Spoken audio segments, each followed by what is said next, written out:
Oops. Does not does no one dance along to the get ready music? Is it just me? Welcome to another episode. I am Hilary, but introductions are in order if it is the first time you are tuning in, and you will get those introductions right after this intro video.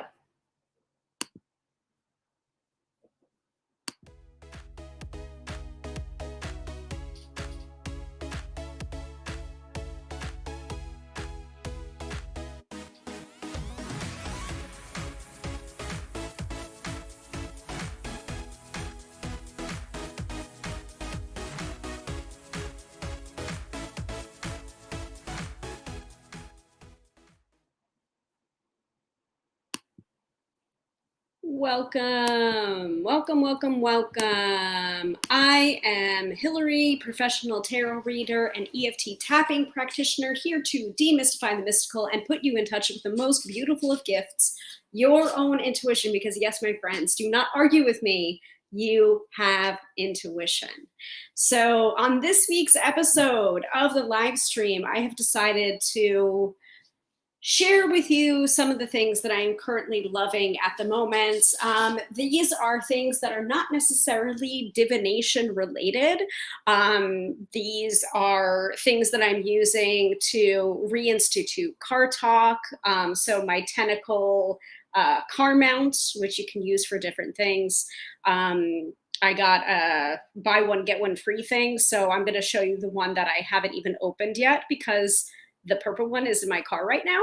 And I finally got it to mount in the way that I wanted to, so that it's nice and secure on my dashboard. I am still getting used to where it sits. It sits on my left-hand side for, you know, the reintroduction of car talk, in which I talk about different divination topics or whatever I feel like talking about in my car as I'm driving. So yeah, I'm just still getting used to that, but it's back. Car talk is back. And that you can find on my gram of Insta. But I have that, which I wanted to show you guys. I have a whole bunch of stuff that I want to show you guys. So it's not just divination based, though we do have a sneak preview of August's deck of the month for card of the day polls, which I'm very excited about. It just came in today. So, and it is sealed. It is signed, sealed, delivered, but it is sealed. So we are going to go back to, for the first episode of August, or the episode that directly comes before August, is going to be a true unboxing, sight unseen, using my embroidery scissors to slice open the packaging and have my first impressions and thoughts. So I'm very excited about that. But if this is your first time tuning in, I talk about all different things, and these live streams happen every Friday night at 6:30 p.m. Eastern Standard Time. That's when we do this thing. And please feel free to follow, subscribe, hit the bell, do the thing to make sure that you are updated for any new live videos that happen on Friday at 6:30 p.m. Eastern Standard Time, or outside of that too, because I also do tapping as well. And so sometimes I will upload videos when I feel like it. Let's just put it that way, when I feel like it. All right. So if this is your first time here, again, hello, my name is Hilary. I did all the introductions already. I am a tarot reader. I am an EFT tapping practitioner, certified through the Gala Darling method. And we do things on different divination topics.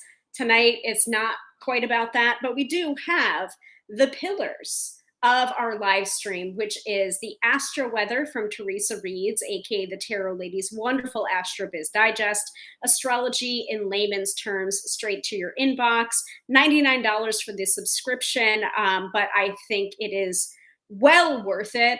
Is geared towards entrepreneurs and business owners, but I find it very helpful in planning my personal life.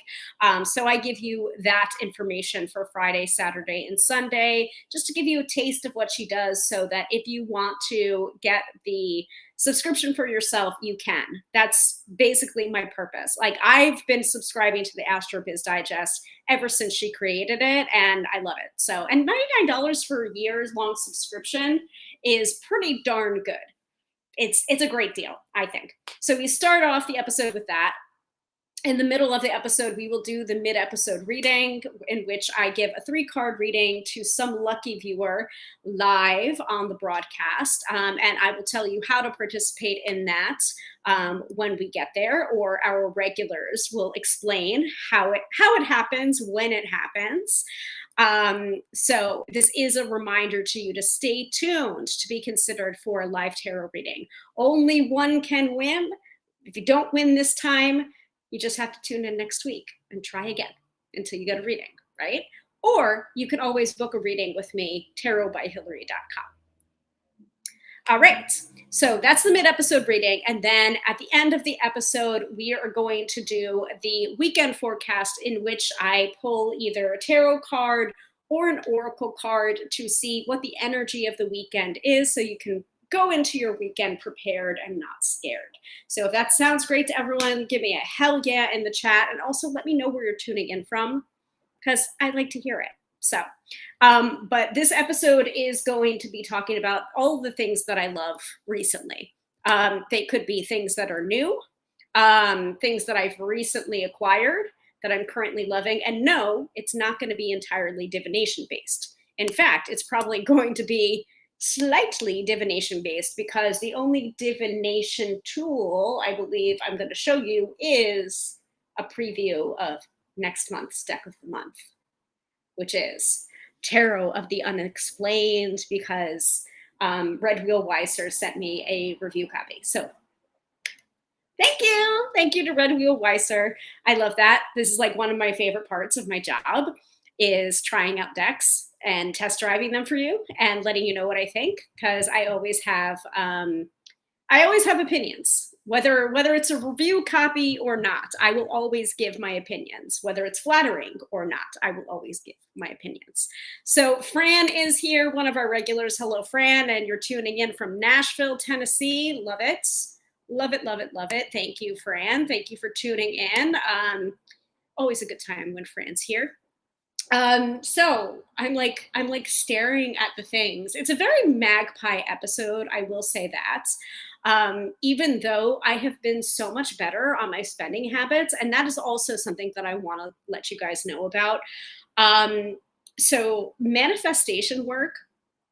There has been a book that I really want to revisit reading, which is, and I think I featured it in my stories on my gram of Insta a little bit earlier, which was Manifestation Formula from Get Rich Lucky Bitch, which is Denise Duffield Thomas's book. She also, I think her first book was Lucky Bitch. And then I think either her second or third book was Get Rich Lucky Bitch.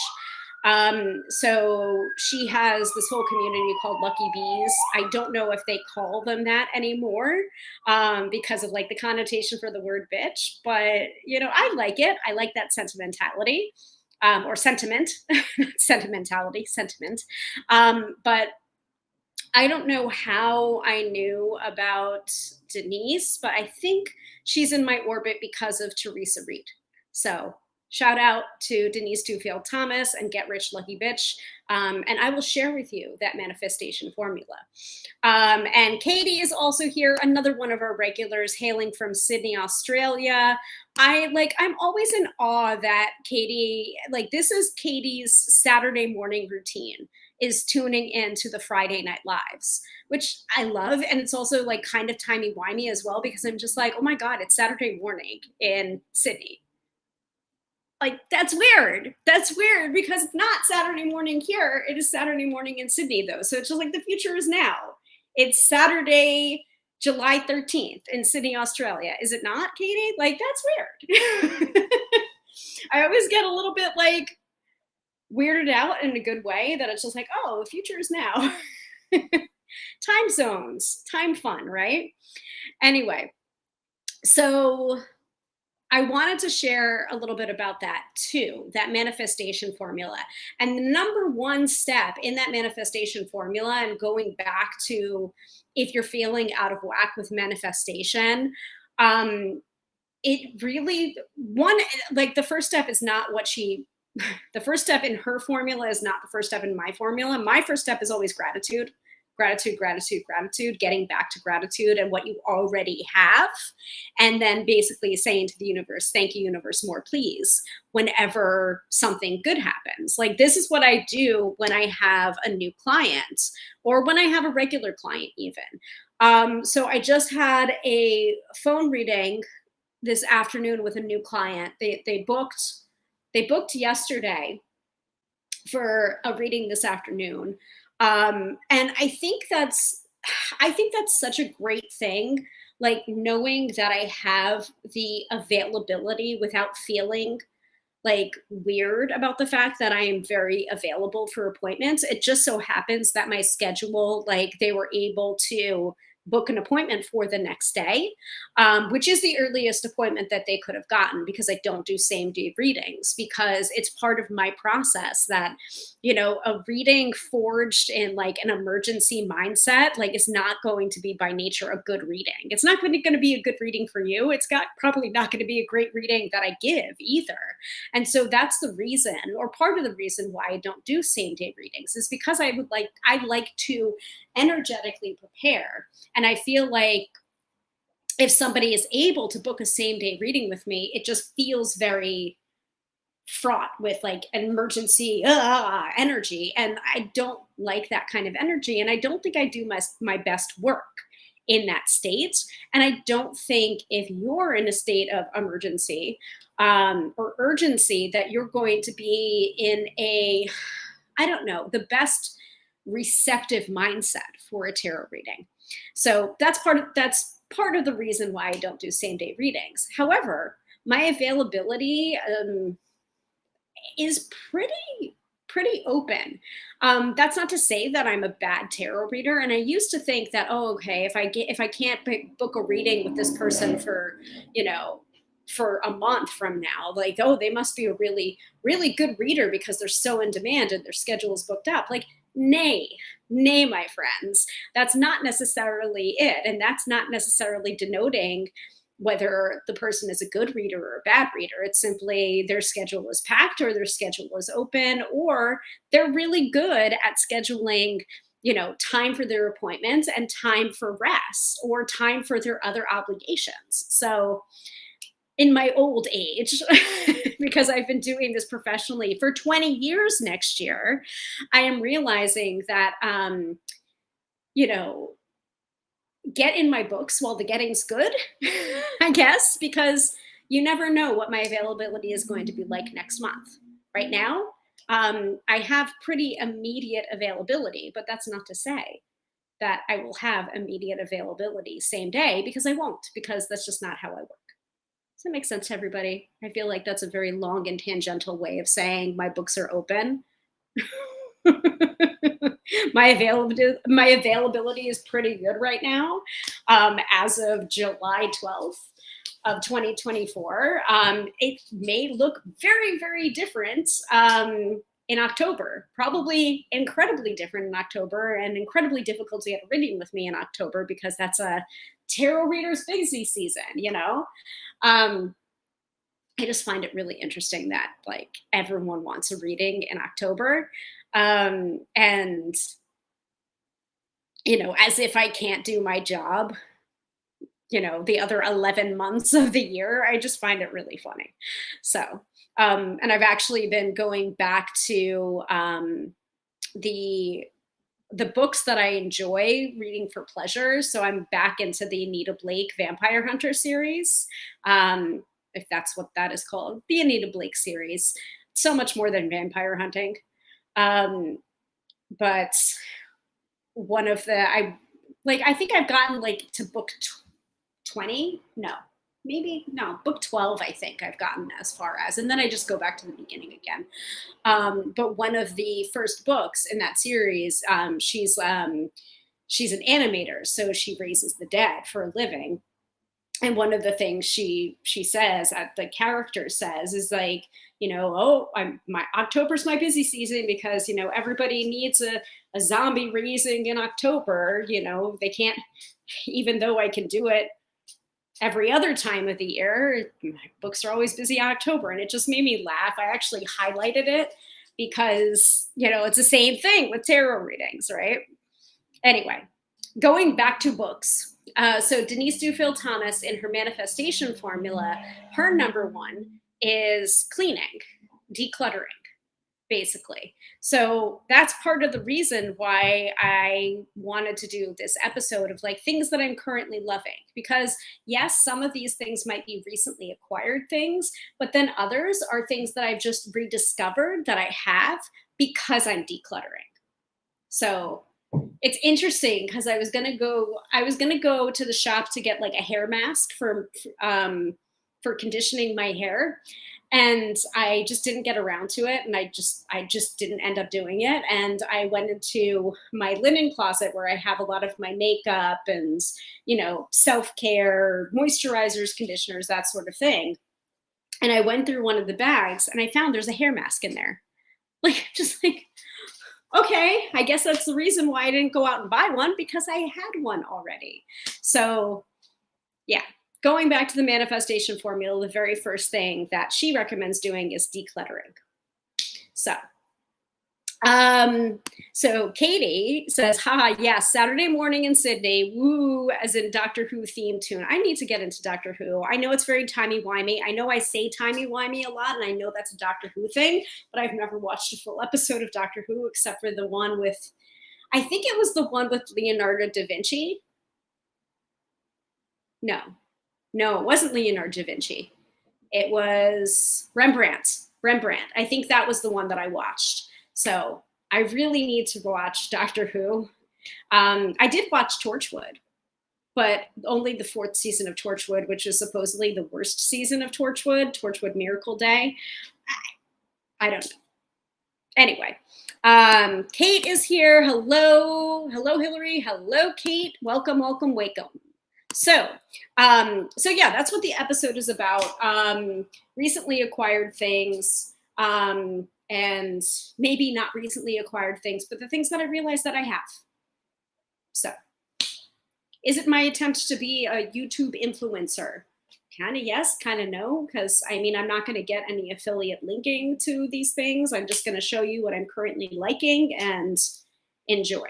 And if someone from a brand or a PR firm likes what I have to say and wants to send me free shit, sure.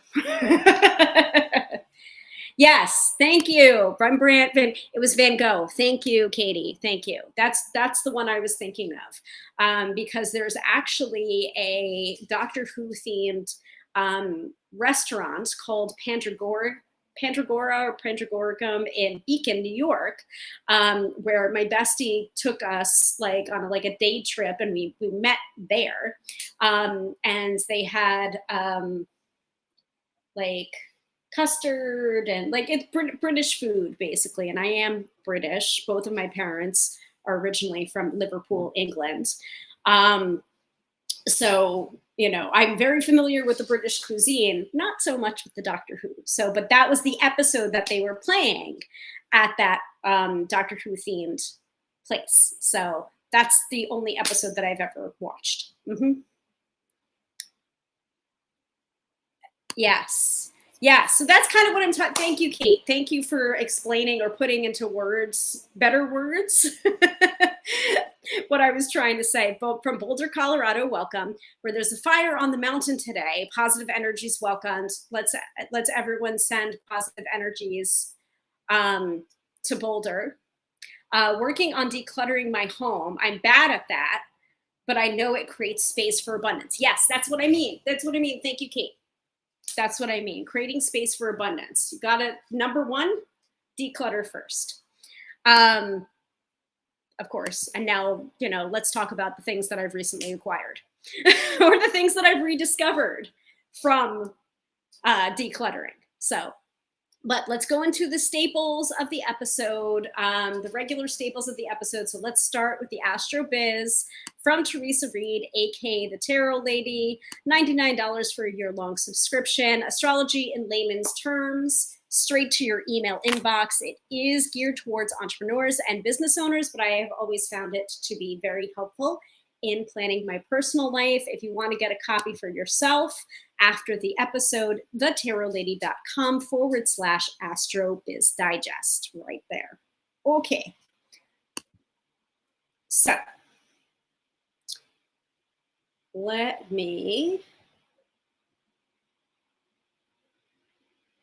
ooh, people are texting me. Yeah, okay. Not anything that I need to do right now, though. Astrology first. You're live streaming right now, Hilary.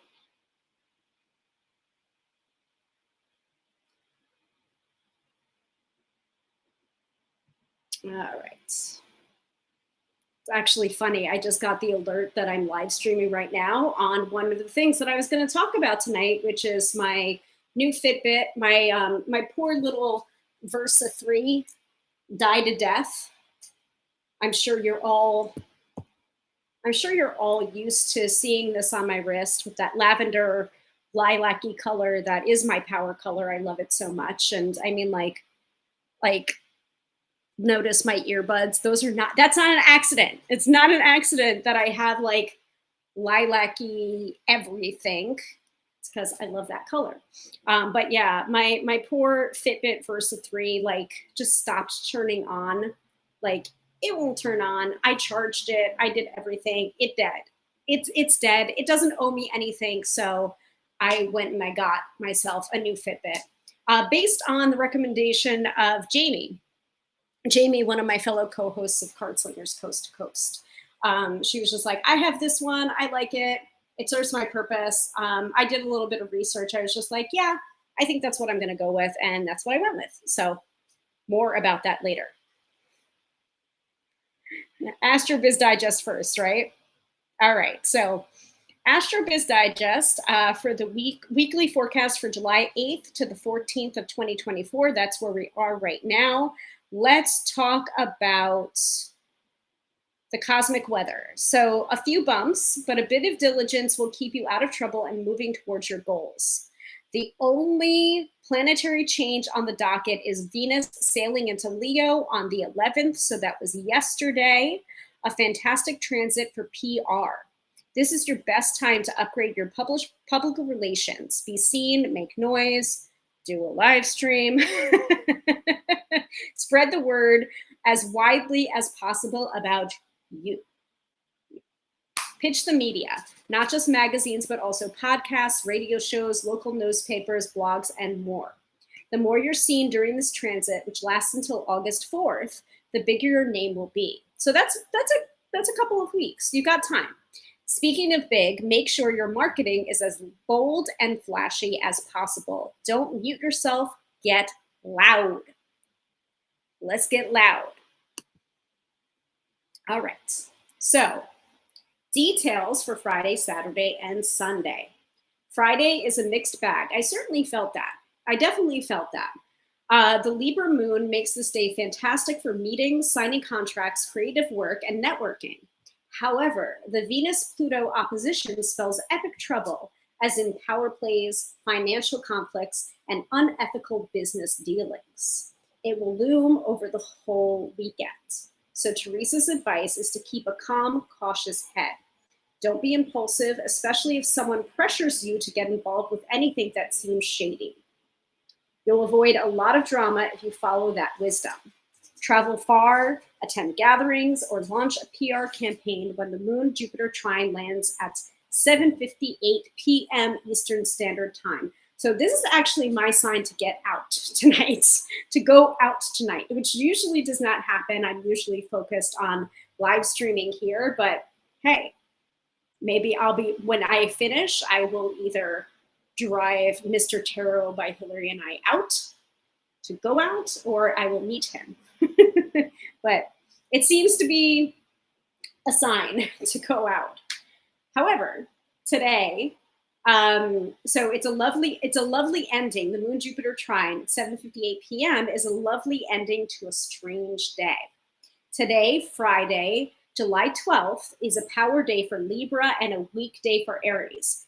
Okay, now I get it. Now I get it. Now I understand, because I am sun sign Aries. I also have Venus in Aries and Mars in Aries. So that makes sense.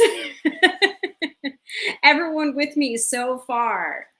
That is Friday, and the general transit. The biggest transit that's happening this week is, what did I just say at the top? Venus and Leo. Venus and Leo.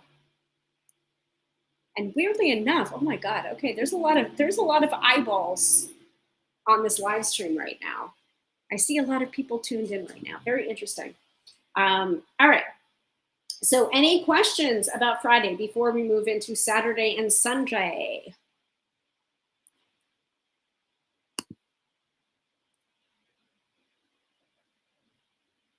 And I need to hydrate. By the way, this is your sign to hydrate.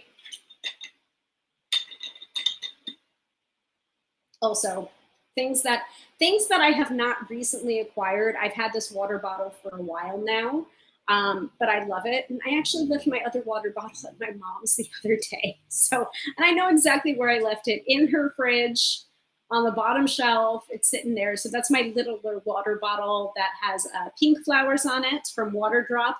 This is my bigger one, also from Water Drop. It is reinforced glass, and I love it.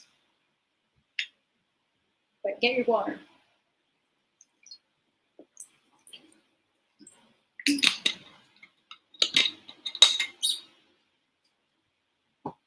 All right. Saturday and Sunday. Saturday has one good spot for business. Un good spot for business. The Moon Mercury sextile at 8:18 a.m. It's dope for signing contracts, sending newsletters, or hosting meetings. The evening turns sour when the Moon squares the Sun and stations void at 6:49 p.m. Eastern Standard Time. Wrap up before that time and you'll be fine.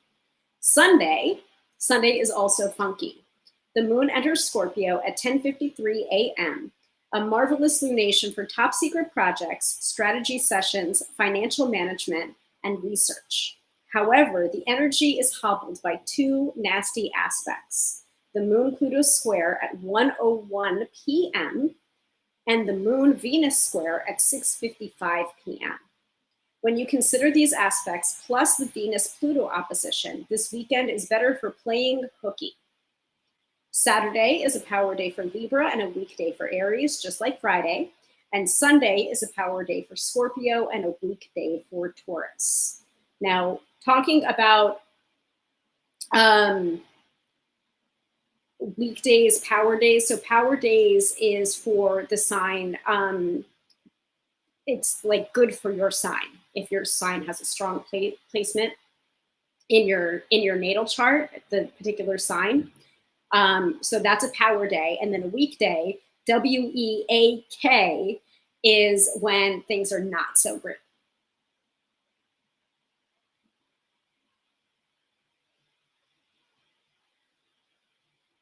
All right. So at this time in the broadcast, I'd like to open up the floor for people if they're wondering, oh, my Monday was kind of weird, or Tuesday, I got into an argument with a friend that I never get into arguments with, or, or Wednesday, oh, I had a really great day, but I just wanted to know astrologically, what was going on there that led me to having a great day. So if you'd like me to take a peek to the Astro Biz Digest for that day, let me know in the chat. So Kate is a Taurus sun and a Scorpio rising. All right. That's a reminder to not mess with you. Anyone with like strong Scorpio placements are really good at keeping secrets, but also they're fiercely, fiercely loyal. I think I get along with Scorpio women. Scorpio men, Like I have an ex that was a Scorpio. We get along fine now. Now that our relationship has like been like long time ago. Um, so and it's so interesting the differences between like how you get along with people, whether they're female presenting or male presenting, astrologically.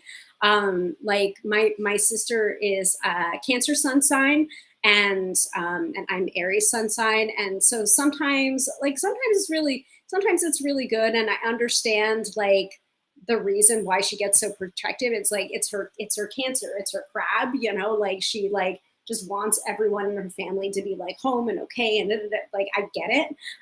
Cancer men, mm, mm, volatile energy with an Aries. Just saying.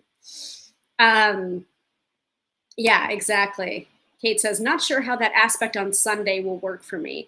It doesn't seem to work well for anybody. It's like this is part of the reason why I really appreciate when Teresa says like just keep a low profile because it is going to be so the Libra moon, then Venus Pluto opposition, and then it looms over the whole weekend. So keep calm, don't be impulsive, especially if someone pressures you to get involved with anything that seems shady.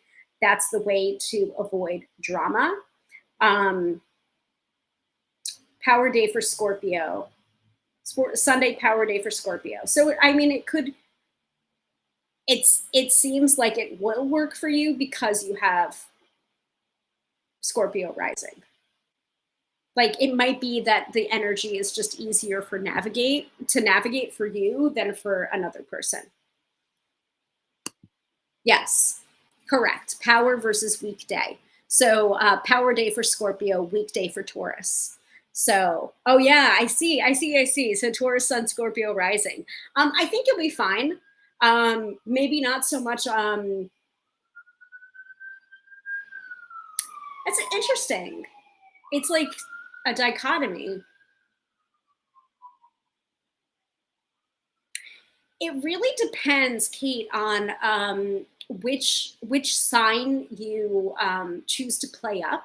I think I would say use the positive aspects of Scorpio and play them up on Sunday, and I think that's the best way to navigate.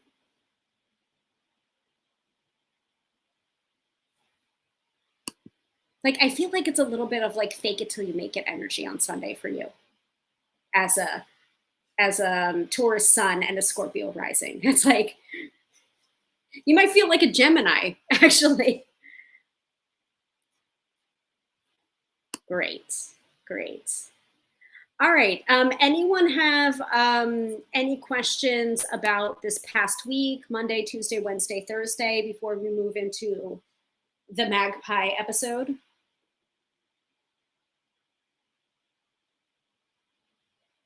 Tuesday was a little bit weird for me.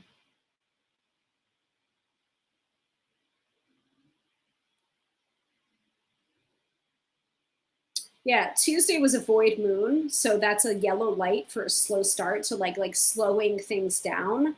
And then productivity surges when moon marches into Virgo in the morning, editing, record keeping, decluttering, tidying. Um, so I yeah, from if memory serves, I did a bit of tidying before I went into my retail shift. You can get shit done today. Power day for Virgo, weekday for Pisces. So or you know tapping into those qualities surrounding that sign even if you don't have a strong placement in that sign. Like I don't think I have anything in Virgo like at all if I'm remembering correctly. So sometimes my organizational skills don't come from a Virgo place, they come from a Capricorn place because that's my rising. So yeah. Yeah, I remember Tuesday was a little bit weird. That might have been the void of Chorus Moon. Mhm. Alrighty, so let's move into Magpie. Magpie. And I would like to start Let me let this pop up. So Kate's asking, what day was this for? It was for Tuesday. That was a little bit of a weird day for me, but it was a void of course moon. And then I think moon in Virgo. So a lot of tidying or doing some tidying up. Virgo moon. Yes, last Tuesday. Got it. That's the reason why I love the AstroBiz Digest. It gives you a nice, like, helpful tip on working like with the energy that's already present in the astrology, rather than against the energy. Because sometimes when, like, for example, Mercury retrograde, I mean, it's something that we cite all the time because it's so easy to pinpoint, because Mercury rules travel, communication, and technology. So like, and those three things are affected by a retrograde. So it's really easy to spot, and it's really easy to navigate when you know how to navigate it. So for Mercury retrograde, it's like RE, like revisit, reevaluate, like editing, reviewing, recycling, repurposing, all of those things shine during a Mercury retrograde. And most of the time, the things that come up during a Mercury retrograde are coming up to be healed or coming up to be resolved. So that's an example of working with the energy, especially when the energy is not so great. Like, yes, you can, the conventional advice is not to sign contracts during a Mercury retrograde. But if you do have to, like, you can't put our lives on hold. If you do have to, just double and triple check that before you go ahead and do it. So that's, in a way, working with the energy that's already present, even if that energy is not so great. Make sense? Makes sense. All right. So let us start with the divination aspect. So this is going to be our deck of the month for card of the day pulls for August. So right now, our card of the day, or our deck of the month for card of the day pulls, is not a tarot deck. It is the archetypes deck, which is more of an oracle deck, but it does have 78 cards. So let me grab that and show you. So this is the deck that we're working with this month, Archetypes, the Wild Unknown Archetypes deck by Kim Krantz. So today's card of the day, for example, was the Nectar card. And if you're wondering, oh, well, where can I find that photo, or where can I find that interpretation? You can find that on my social media accounts at Tarot by Hilary, all one word, and Hilary is spelled with one L. Now, if you're not sure where to find me on a particular platform, you can just go to my website, which is right down here in the lower third, tarotbyhilary.com, and it has all of my social media accounts on the very top in the different icons. You can click on that icon, go straight to there. Most of the time, I have the card of the day on the Gram of Insta and the Book of Face, on both of my professional pages, but you can also find it on the Talk of Tick, the Two of You, etc. I'm on most social media. So that's where you can find the interpretation and the card of the day for each day of July. And it is from the Wild Unknown Archetypes. Now, this deck, this is going to be for the month of August, because we're already July 12th, we're almost halfway through July, so we can't start a new deck in the middle of the month. So what I've liked to do, when I get new decks, is to do an unboxing at the start of the month, and then work with that deck throughout the month by doing a card of the day practice with that deck, and posting it on social media so that all of you guys can see it and determine for yourself whether or not you would like to get a copy of that deck. Now, if I receive the deck from a publisher, a review copy in which I don't have to pay for, I will always say that. And that's just ethics. If you're a reviewer, you have to say, I was given this deck for free in exchange for a review, or in exchange for my opinion, or in exchange for me promoting this deck on social media. So that's what we're doing for Tarot of the Unexplained by Dave Zilla. It's a deck of cryptids, ghosts, UFOs, and other urban oddities. I got sent this. First, they contacted me at Red Wheel Weiser and asked me, like, basically described the deck and was just like, would you like us to send you a review or copy? And I read the explanation and I talked to Mr. Tarot by Hilary, and I was just like, I don't know, like this sounds like a you deck rather than a me deck, but I'm interested. So, and I'm always willing to give my opinion and try stuff out. So, so yeah, that's going to be the deck of the month for August. Tarot of the Unexplained by from Dave Zilla. Red Wheel Weiser is the publisher. And this, I think, is coming out in September, I think. I'm not sure. I'll have to let you guys know when the release date is, because this is actually coming to me before it's released. Yeah, I'll have to look it up. But yeah, I think it's coming out in September, if I'm remembering correctly. Oh no, my video's scrambled? My video's scrambled. Uh-oh. As soon as you showed the deck, your video went pixelated. Oh boy. Okay. Well, I mean, we are due to have a storm here, so that might have something to do with it. It also might have to do with the fact that it is Tarot of the Unexplained, and it has like cryptids, ghosts, UFOs, urban oddities, Bigfoot, Sasquatch, flying saucers, ghost hunters. You know, like it's a weird deck. So I am not surprised that my video went all pixelated. I might come meet you. Okay. That does not surprise me at all. Yeah. So I think it's Kate. I think it's coming out in September. I don't know that for sure, but I will definitely let you know. Or you can just watch my card of the day polls or tune into the unboxing at the start of August and see if you want it for yourself. So that's so funny. See, weird shit happens like that here on the live stream. So I'm not surprised. So the unboxing of this might also have that happen. And at the top of the blurb on the back of the box is strange times call for strange tools. Like I'm in. The way that they described it before they sent it to me was if Mulder from the X-Files had a tarot deck, this would be it. And I'm like, all right, you got me. Send me a copy. Cool. So Fran says, I have several decks I go. I have several decks I have because of a review. Hopefully one of mine. that was wild. Yes. That happens. Hopefully it's more. Did I show this one? Yeah, you pulled it back and it cleared. Yeah, so weird. Yeah, that description, if Mulder had a tarot deck, it would be this. I need it for sure now. Yep. And I'm not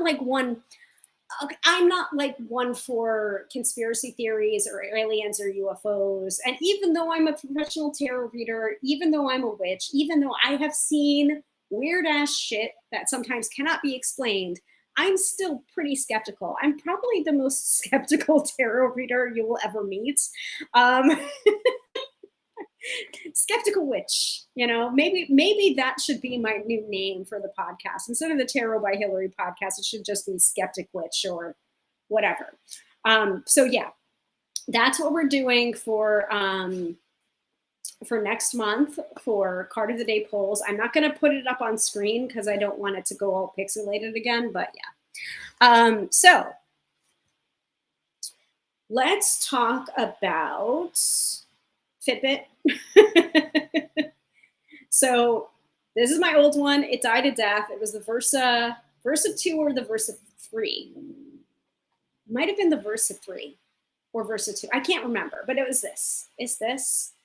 It died. The screen was black. I even after I charged it for a while, it just did not come back up. It just didn't work.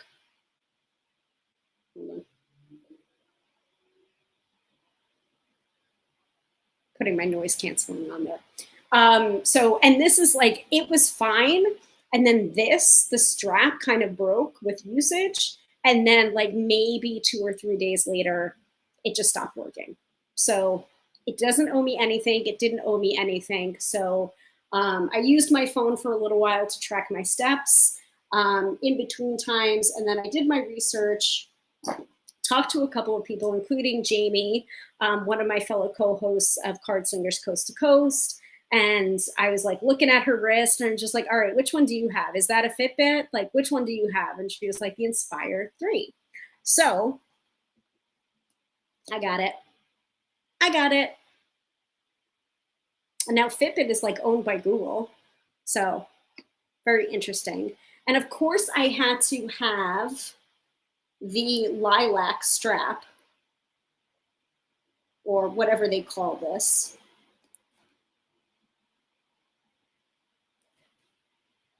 Lilac bliss, of course, right? Because I need it. I need lilac everything. Purple, lavender, lilac, everything. It's my power color. I love it. Makes me feel confident and strong and intuitive all at the same time. You'll notice my bra is lilac. This, my Fitbit, is lilac. These, my Galaxy Buds, lilac. It's my power color. Love it. So that's another thing that I got recently. And it also is waterproof, I think, and it has like a water lock on it as well. So it can track not just exercise or walking or running or treadmill or whatever. It also can track swimming. So if I want to do laps in someone's pool, I can put on the water lock and I can track my swimming too. So, and I plan on being at the pool as much as possible this summer. So, oh no, well, that's where you guys are psychic. You're ahead of me. So Katie is bringing me to my next thing. After your comments about Tentacle, I got a purple one ordered on the way. Well, we are twinning then, because the purple one is in my car. I think it's called like electric purple or something like that. But I got the purple one. It's called Tentacle Pro, TENIKLE, exactly as Katie wrote. So let me show you. I got like the buy one get one free deal, because I think that was the best deal possible. And I think I'm probably going to give this to one of my friends or my sister. I don't know, but here it is. So flexible suction mount. So you have the mount right here, and then you have the tentacles here. It's a tripod, and it has the suction here. And then you have all of the different ways on the back, and there is also a pamphlet that comes with it too, which I do have here. That came with the lilac one.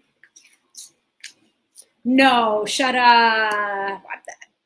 See, twinning, same deal. And I got the teal as my alternative too. Yep, twinning. Yep. There you go. We're twinning. All the way on two different sides of the world. We are twinning, Katie. So apparently it's a squid squad. We're twinning in the squid squad. Say that 5 times fast. So there's instructions here.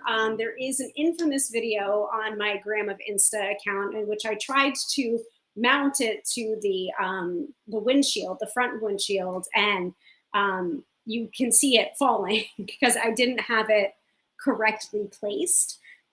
So the way that I have it in my car now is it's like kind of wrapped around. There's a segment of my dashboard where there's a little like, not a hole, but there's a little like compartment with no door. And so I was able to wrap the legs in such a way that they're pretty securely mounted onto the dashboard with the legs wrapped around that little crevice. And that's where I have my car mount for my phone when I'm in the car doing car talk. So it works with glass, porcelain, granite or marble, painted wood, stainless steel, smooth metal, smooth plastic, and all phones. Doesn't work with, which I actually find this pretty funny, dashboards. I'm just like, well, I was getting it for that. Like, what the hell? But it works, it works, it works. It's fine. Dashboards, leather, raw wood, perforated surfaces, textured surfaces, fabric, bumpy plastic, and large cameras. So I figured it out. I figured it out. I was very annoyed at first, but also I was impatient because Aries. I was impatient. So it's got a universal phone clip. It's got a detachable fourth arm. Yeah, a detachable fourth arm, which is hidden here.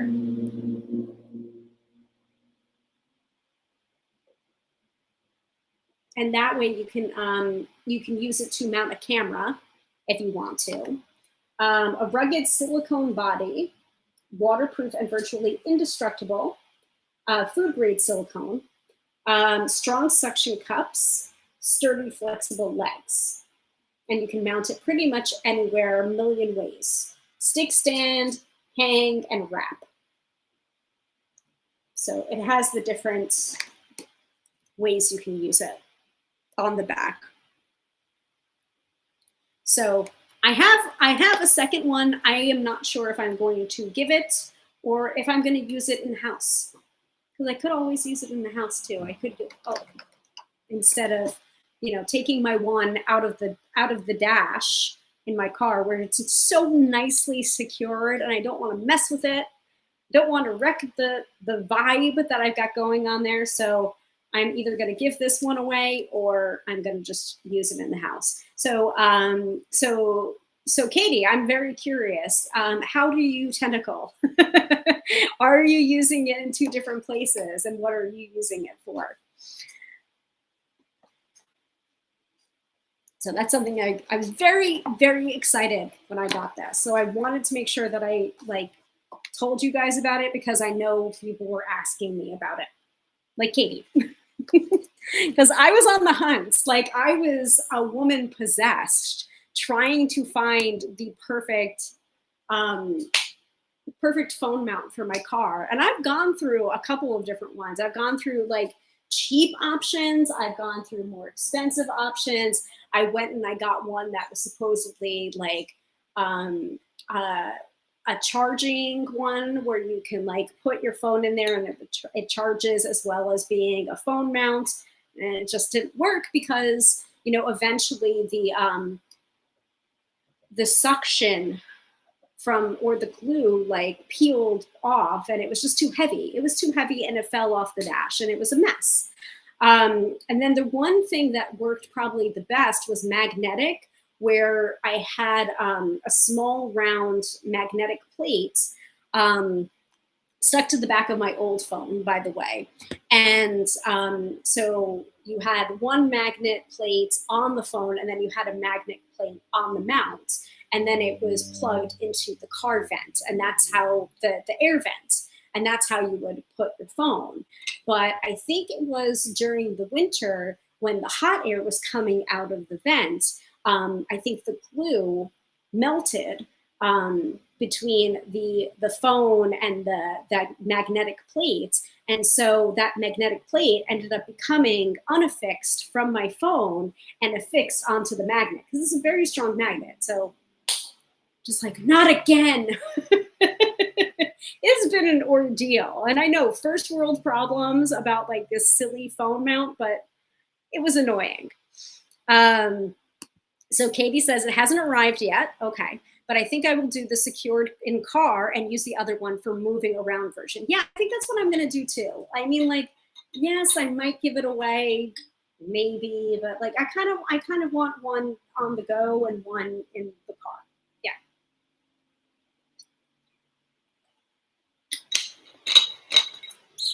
All right, so that's tentacle. Let's see what else. Oh, here's one that is, we're going to go with scents. We're going to move into scents now. And then I guess we can do the mid-episode reading. So scents can be kind of related to divination, because sometimes the different sage sprays can be very helpful, or smudge sprays can be very helpful, especially if you live with someone that has a bad reaction to burning incense. I love to burn incense, like it's one of my favorite things, but Mr. Tarot by Hilary sometimes has reactions to it. So smudge sprays have been a really nice option to set space or reset space, especially in between readings, or depending on what I want the space to be for. Like I have a spray now that has some jasmine in it, and that's really nice to spray before I go to sleep.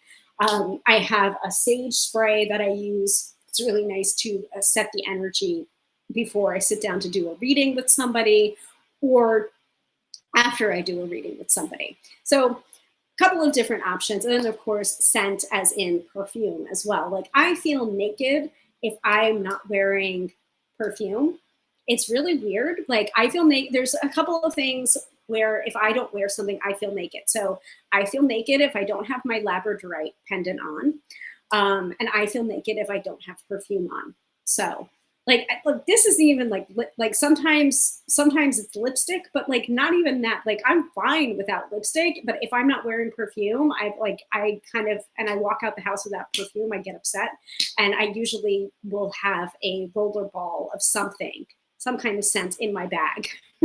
That way I can just I can fix it, you know. But if I don't have it in my bag, I feel like something's incomplete if I'm not wearing perfume. So let us start with sprays. So room sprays, sage sprays or smudge sprays. So I got a bunch of stuff from this person at this beer festival that I met my husband at.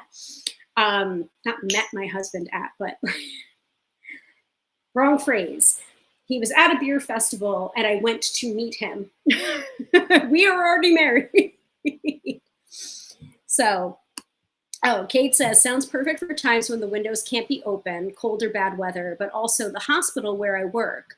Sometimes the energy really needs to be cleared for sprays. Yes, absolutely. Mm-hmm. Yep. So this is a great option. Even if it isn't about sensitivities, you can do this as well if you're like reading at an event and you're not able to have open flame or burn a candle or burn incense. A smudge spray is a really good way to set the space or set the intention, set the energy. So there was this booth at this beer festival that my husband and I attended. Okay, that's a better way of phrasing it. So he wound up buying me a whole bunch of things, and he ended up getting something too, which is nice.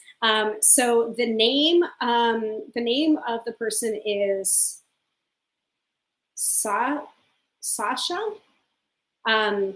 Pure is the name of the place.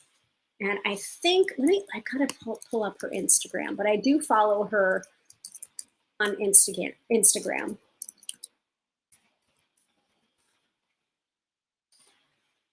Let me see if I can find her. Yes. Pure by Sasha. So she had these lovely sprays and perfume too. So of course the rollerball that I have is in my bag. Of course it is. I forgot a couple of things. But I'm going to put her website into the chat. But for some of this other stuff, you should be able to find it right away. Like Red Wheel Weiser, you can find it pretty easily. Fitbit, you can find pretty easily. The smaller companies, I am going to put their website into the chat so you can see it. So it's purebysasha.com, SHA. So there was a roller ball I got with rose oil and something else. So that's more perfume, and it has like rosebuds and crystals in it, little micro crystals in it. And so if I'm on the run, this is a great example. Like if like I usually will have that roller ball in my bag. So if I forget to put on perfume, I'm good. But she also had some wonderful sprays as well. So where did I put them? Ah, they're right here. Okay. So this is I was very confused because there were so many different options. So I ended up getting a lot, and Mr. Tarot by Hilary paid for it. So that was nice. So this is an aromatherapy mist called Sage Bliss. And I believe it has clear quartz in the bottom. So Sage Bliss, and you'll notice a little clear quartz in the bottom. Smells amazing and also really good at resetting the energy. You have to like sage. If you're a sage girly, you'll like this. So I actually sprayed a little bit of this before as I was setting up the room for phone reading that I did earlier today. And then I sprayed again. And like sometimes you just want to spray it and then walk through it to be able to do some clearing. So that's the Sage Bliss. This is the one that I use before I go to bed. This is Jasmine Bliss. And it comes in like that dark bottle. I don't know what crystals are in this one because of the dark bottle, but I think the dark bottle is for a reason, so that no sunlight gets in it and like messes with the whatever aromatherapy blend is in this, because it's not just jasmine. Oh, it smells so good. So this is what I'll usually spray in the bedroom when I'm getting ready for bed. And I believe you can spray this onto the sheets too, or spray it onto fabric. You might want to do a small swatch, spray it onto a small swatch first to make sure that you're not causing any discoloration, or, you know, same thing can be said about skin. Make sure that you don't have any sensitivities or allergens. You might want to do a small swatch test on your skin or spray onto one place, and then just check it to make sure that you don't have any allergic reaction to it. So I'm pretty lucky in that way that I don't really have any allergies. So, but you always want to make sure that you swatch. Never can be too careful. Then also, so the roller ball I don't have on hand right now, but it's beautiful. It's a little roller ball. And it has rose quartz in it and rosebuds in it. And that's like a rose oil. It smells really, really good. So this is for the men's. This is a Beard Bliss serum with plant extracts, including argan, jojoba, and essential oils. So Mr. Tarot by Hilary really liked this. And so this is his. I grabbed it out of the medicine cabinet. And then she threw in a hand sanitizer that she came up with, which is eco-friendly and non-toxic, with 2.5 pH acidic water, hypochlorous acid, powerful disinfectant, cleaner, hand sanitizer, and seasonal allergy relief. Mouthwash, eczema, cuts, and more. Not suitable for drinking. So you would not ingest this. But if you were using this as a mouthwash, you would just swish it around and spit it out. But I've been using it as hand sanitizer. So I don't know if I would use it as a mouthwash or not. So that's Pure by Sasha. And, you know, there's just something in my little heart of hearts that that I had an affinity for her, besides her stuff being excellent. Also, you know, like Tarot by Hilary, Pure by Sasha, like My heart. So that is sprays, lotions, potions. Speaking of fragrances, so that you could use it as a fragrance if you want to, especially the rose oil, like rollerball. Like, yes, that's a fragrance. Can you use it as a setting spray? Sure, if you wanted to. But I have that as a rollerball, so it's more for fragrance and having that little bit of aromatherapy on your wrist. It's kind of nice. So but yes, like Kate was saying, perfect for times when the windows can't be opened, but also hospital where she works. You could also use it if you're a reader at an event and you're not allowed to burn a candle, open flame. We came to this realization a couple of years ago at Reader Studio when there was a crystal gazing workshop, and it's really best to do it with the flame of a candle. And we were in a hotel and it was just like there's very strict policies for open flames in the conference rooms at hotels. So we were able to make do by dimming the lights, and people were using, I think it was like a candle flame app on their phone. So in those cases where you need to set the intentions and set the mood of a room and want to be able to use scent in part to do it, a smudge spray is a really good option. All right, so more lotions and potions, and then we'll do the mid-episode reading. So this is me being influenced, and it made me so mad. So I have to tell you guys this story. So I'm on the Talk of Tick. I'm not one of those Talk of Tick readers that like do a live and pull cards, mostly because I didn't have the opportunity to do so, but now I do. So I'm interested. I'm thinking about it. If that is interesting to you guys too, let me know. If you guys are on the Talk of Tick, like it would be very helpful to know what your feelings are about that and whether or not I should do it, because I am more interested in what my live stream people that show up every week here have to say about it before I go and do yet another thing. There's so many things as a business owner you can do, and I want to make sure it's like worth my time, worth my effort, worth my energy. So, but anyway, so I was on the Talk of Tick and I was scrolling, and I kept on seeing this one perfume, this fragrance mist that everyone was just like raving about, and it's just like it's out of stock and it's out of stock and this and that, and just like. And I wear this, and everyone comments on oh, you smell great, you smell blah, blah, blah. Oh, so Kate says, I'm not on that app, but glad to have caught you here. Me too, Kate. Me too. And welcome. Welcome to the Tarot by Hilary live stream community. We're happy to have you. I feel like our ranks are small but mighty.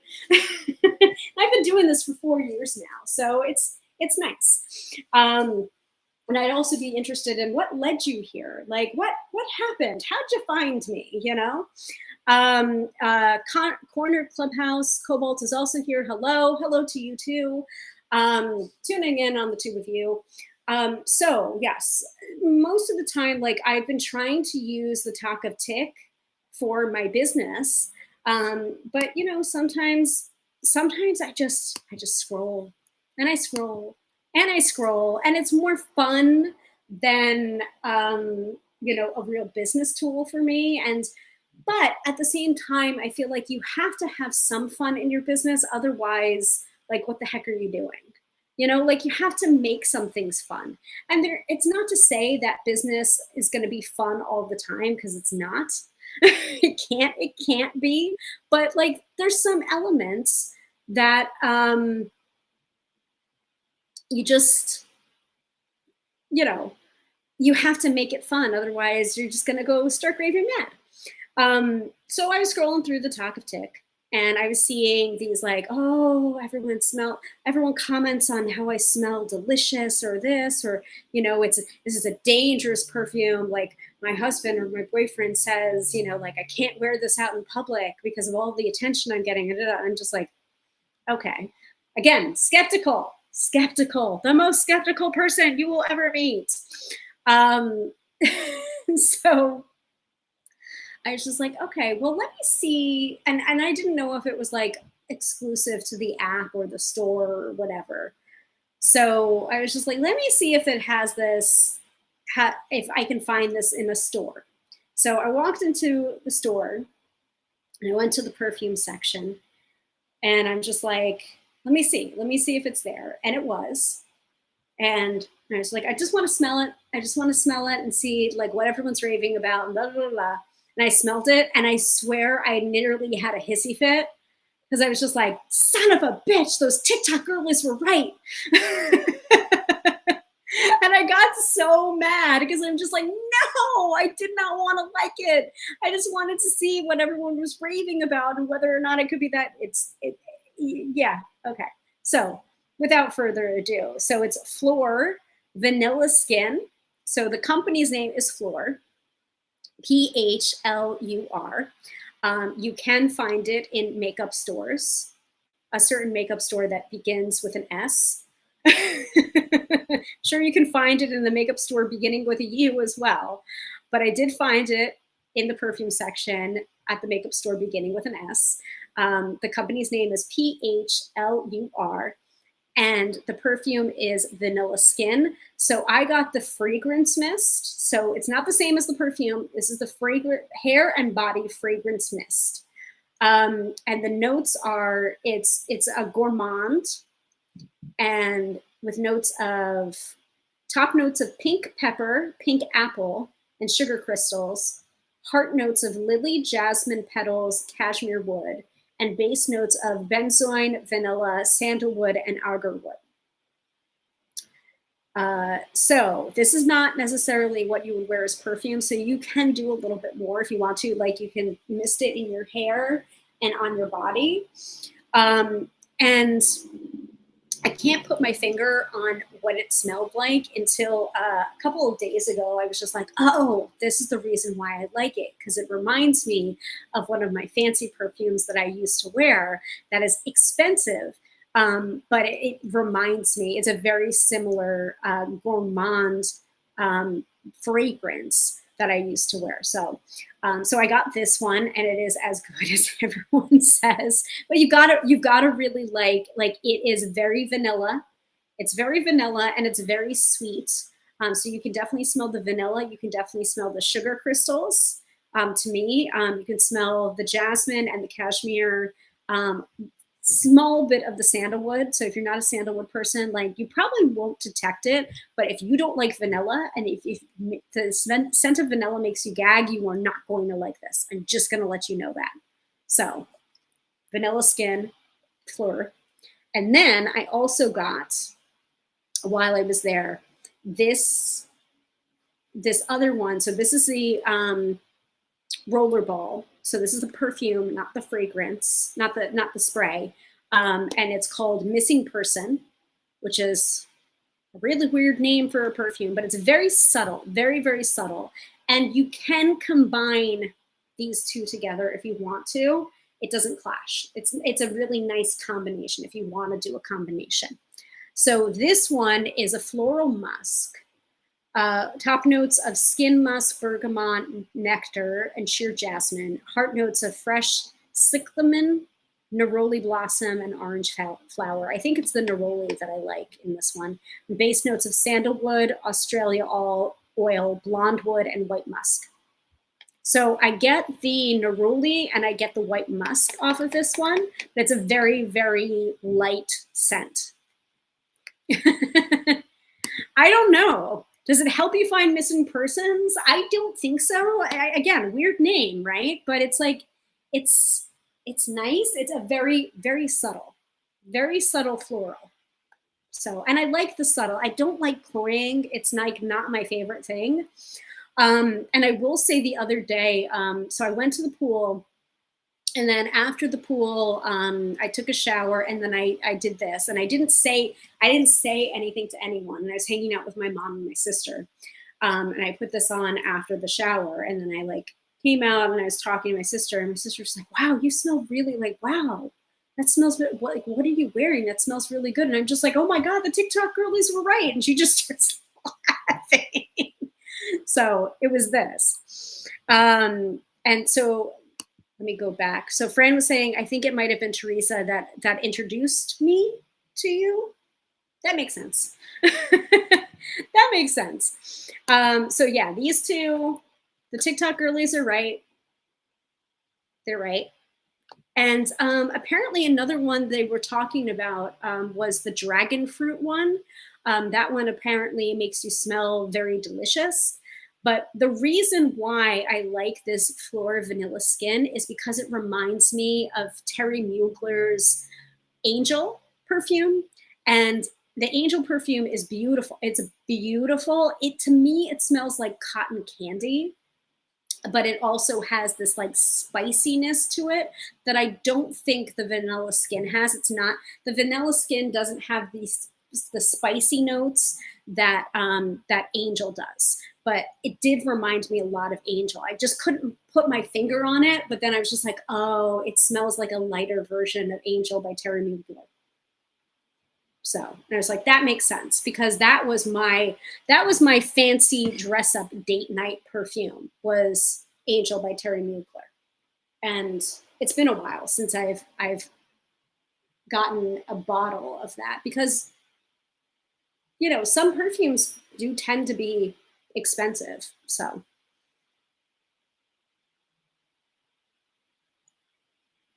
all right.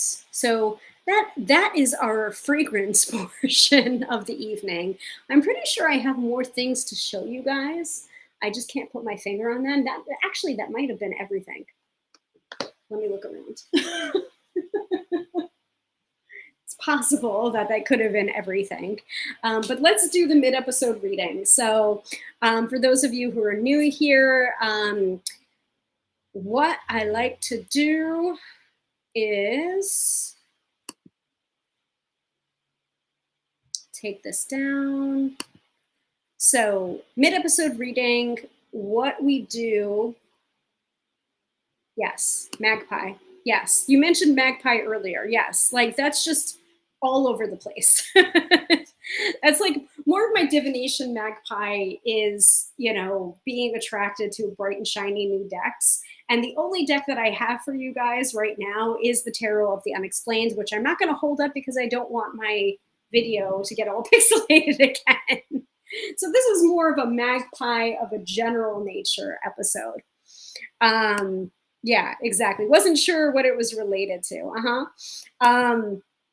Well, that's what it's related to. Everything, bright and shiny, everything. I'm guessing missing person is light enough scent to imply that there was someone there, but now they have left the room. Ooh, yeah. I don't know. You'd have to ask the marketing executives at Floor Perfume. Very smart. Very, very smart. Yes. Ah, got it. That's why I love magpies. Yes. Oh, well, I mean, I could go into, like, we could do an entire episode on the 2024 Llewellyn Tarot and Oracle catalog with new releases and the backlist. We could do that. But I'm not going to. Like, literally, I am looking through this and I'm just like, would it be weird if I like contacted the people at Llewellyn, asked them if they could send me the following decks for my review? Like, just keep me flush in tarot decks all year long. And I will talk about them. Like the Good Fortune Tarot looks really interesting. The Steampunk Fairy Tarot, the Enchanted Forest Felines Tarot. Like what? The World Dragon Oracle, the Everyday Witches Familiars Oracle. Like, stop. Oh no. There's one called Call of the Morrican Oracle. Shut the front door. I'm putting this down. I'm putting this down. I'm putting this down. Oh, Stephanie's here. Hello, Stephanie. You're right. Doesn't hurt to ask. Doesn't hurt to ask. When I start to get the box and that's like this big, and my husband's like, "What did you do?" And it's just like, nothing. They're reviewer copies. See? Not weird. You don't know if you don't ask. This, Kate, is the definition of magpie. Right there. Yeah, Fran says, I ended up with 3. Hmm. And Katie says, I couldn't look at the catalog. Too much temptation. Temptation, thy name is tarot. All right. Anyway, let's get back to, here's the lottery jar. Here's the comment snake. So, and let us think, you know what? Magpie, that's going to be the filter word. So if you would like to be entered into the mid-episode reading drawing for this session, please comment the word magpie in the chat. And I will update the crawler. There we go. And we will pick a winner in 3 minutes and 33 seconds. That's all you got to do. That's all you got to do. And once I pick a winner, I will pull 3 cards from, I don't know, do we want to do archetypes? Actually, I'm going to say a deck of your choosing. Kate, do it again, but no exclamation point, under all lowercase. Or not even lowercase. Just as long as there's no exclamation point associated with it, then my lottery jar will sense it. So, oh, huh. I also need to press the button to start the countdown. Haha. Okay, cool. All right, so Stephanie's in, Kate's in. Yeah, so I'm going to leave it up to you guys. Like I'm going to leave it to the winner of the mid-episode reading, which deck they want to be read from. Now we can go hard if you want to. So last week we did the unboxing of the deck of the month for July, which is the archetypes, the Wild Unknown Archetypes deck, which is more of an oracle deck than a tarot deck. And I can't remember who was the winner of last week's mid-episode reading, but they got 3 cards from the archetypes deck. And that was probably a really deep, over the top, bang your head kind of reading. I think it was Fran. I'm pretty sure it was Fran, actually. And it's just like, okay, well, do you really want a reading with these archetypes? Because you're going to get 3 and it's going to be forceful. Yeah, okay, it was Fran. That's what I thought. It came hard. Yeah. Yeah. I don't remember a lot of that reading. I just know that it came hard for someone. And sometimes that's what happens. Like, it's really interesting, like being a professional reader for all of these years now, and my old age of 43 years old, which I know is not that old, but man, when I was like 10 years old, 43 was old to me. Now, of course, it's not that old because I am 43. So I was just like, I'm not old. But you know, that concept of sacred amnesia, or cultivating sacred amnesia, it's like, that's the only way to be a reader for this long, is to make sure that you're not carrying that stuff from the reading that you gave, because it's not yours to carry. You're the conduit, you're the battery, you're the messenger, but you're not the keeper. You're not the, like, if you listen to Card Slingers Coast to Coast, which new episodes every 2nd and 4th Friday. So there is a new episode that came out today. It was the Ace of Swords, I believe. Hard to keep track of because they're coming fast and furious. And then we also record on Fridays too. So we're into the start of the 2s, y'all. But that won't come out for another couple of months. So we are batching episodes. But you know, cultivating that sense of sacred amnesia, and also, you know, if you're a listener to Card Slingers, the High Priestess is not your filing cabinet. Like, we're not your filing cabinets when we give you readings. You know, you have to take that information, you have to take that reading, and it's yours to do with or not do with, whatever you want to do. So Fran says, Katie says, Fran is still suffering. And Fran says, still processing it. Katie says, old, it's just numbers. I don't feel my age. I have to tell myself it every now and then to remind myself. Otherwise, I think I'm 10 or more years younger. Uh-huh. Yeah, I mean, sometimes there's just biological reality where like you get up and your knees crack or your back hurts. But then some of it, like you can tap on. Like there was this one tapping that we did for physical pain when we were training in the Gala Darling method, which is my tapping certification. There was 1 week where we tapped on physical pain, and one of the things that I tapped on, at least it came up for me. I don't know if it necessarily came up for somebody else, but I think it came up in my tapping was, you know, the expectations of what I'm supposed to feel like at 43. And that it's just like, oh, well, maybe it is mind over matter, or maybe it's just, you know, these excuses that I'm telling myself turn into physical pain.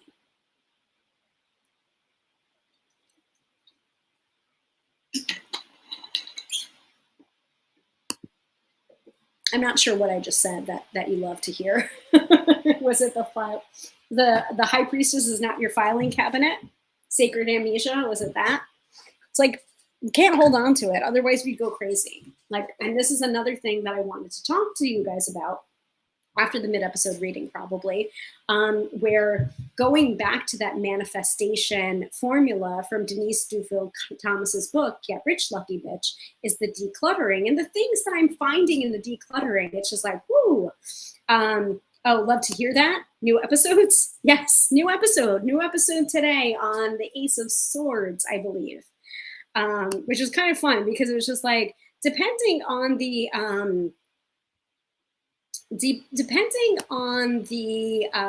topic of the episode, we have very strong and hard opinions, and it definitely happened with the Ace of Swords, or we were like arguing about it. And then actually we recorded the Two of Wands today, and again, those hard and fast opinions, and we're snarking at each other and just like, well, you're wrong, and I'm right. Which is like, it's like, oh no, it's the end of Card Slingers. Actually, I think I said that in this episode that aired today. Oh no, you heard it here first. It's the end of Card Slingers. We can't come to a decision. It's over. In jest, of course. If we were ever to end Card Slingers, we would definitely let you guys know. Anyway, but I was flipping through. I was doing a little bit of bibliomancy in this book that I love, Psychic Tarot by Nancy Antonucci with Melanie Howard. The Nooch. Like, this book is just like full of little tidbits. And one of them, like, I flipped right to, I think it was about sacred amnesia.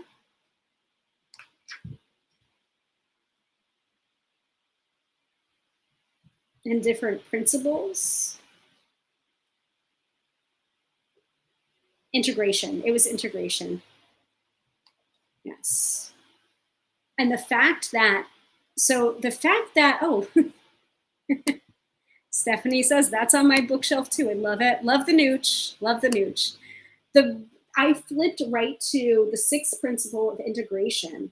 And there's these little blurbs, there are little pull quotes throughout. And what she says, and I did not realize that she said this, and she wrote this in 2011, I think, and I had not met her. Until SF Bats, which is where I met her, and she did I wrote about this on my blog,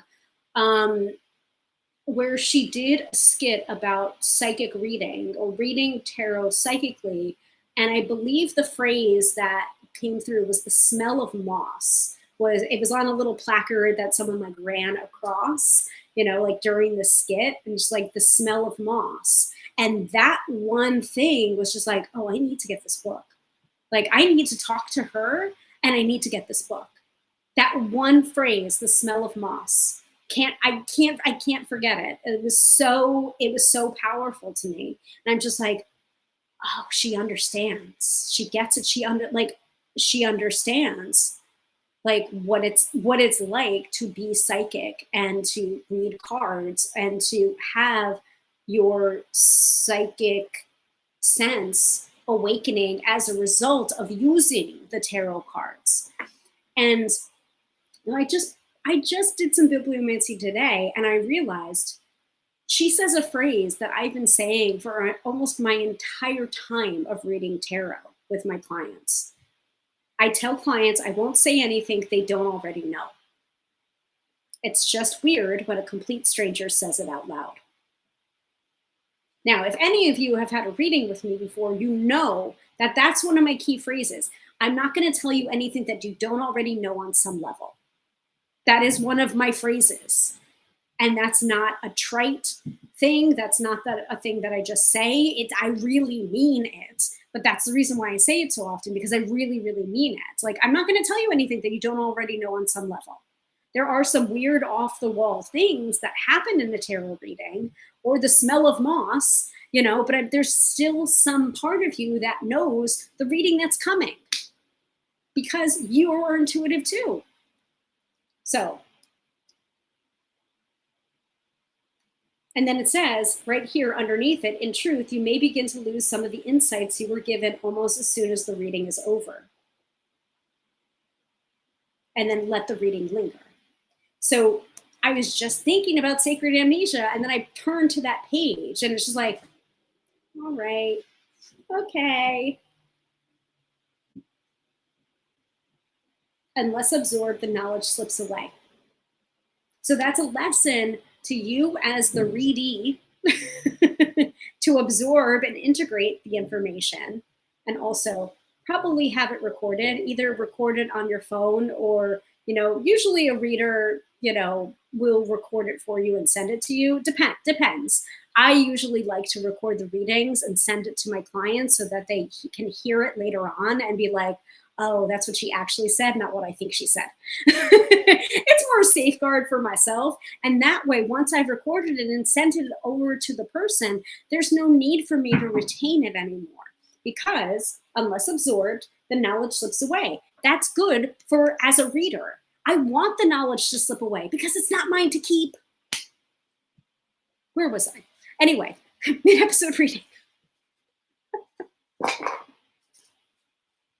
These little gems, right? It is a really great book.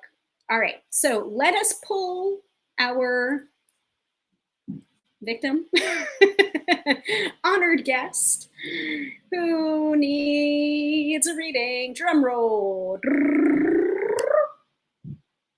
All right, Stephanie. Stephanie is the winner of our mid-episode reading tonight. Now, if you didn't win tonight, that's okay. You just have to come back, tune in again next week, Friday, 6:30 p.m. Eastern Standard Time. We'll do it again if I'm feeling up for it. Most of the time I am feeling up for it. If I'm not feeling up for it, I will usually start the episode with, guys, I'm not feeling it. I'm not feeling it. You do not want a reading from me right now, because either it's going to be a bad reading or I'm going to be real snarky. I'm going to be real snarky and mean. I'm going to be like Cersei Lannister with the wine in her hand, telling you your life. You do not want that. So if you didn't win this week, try again next week. And if you would like to book a reading with me outside of the reading space, you can feel free to do so. tarotbyhilary.com. I do have some availability, I think tomorrow evening, I believe. It might be outside of my my scheduler calendar right now, because we are at 8:07 p.m. So it usually does not allow you to book 24 hours.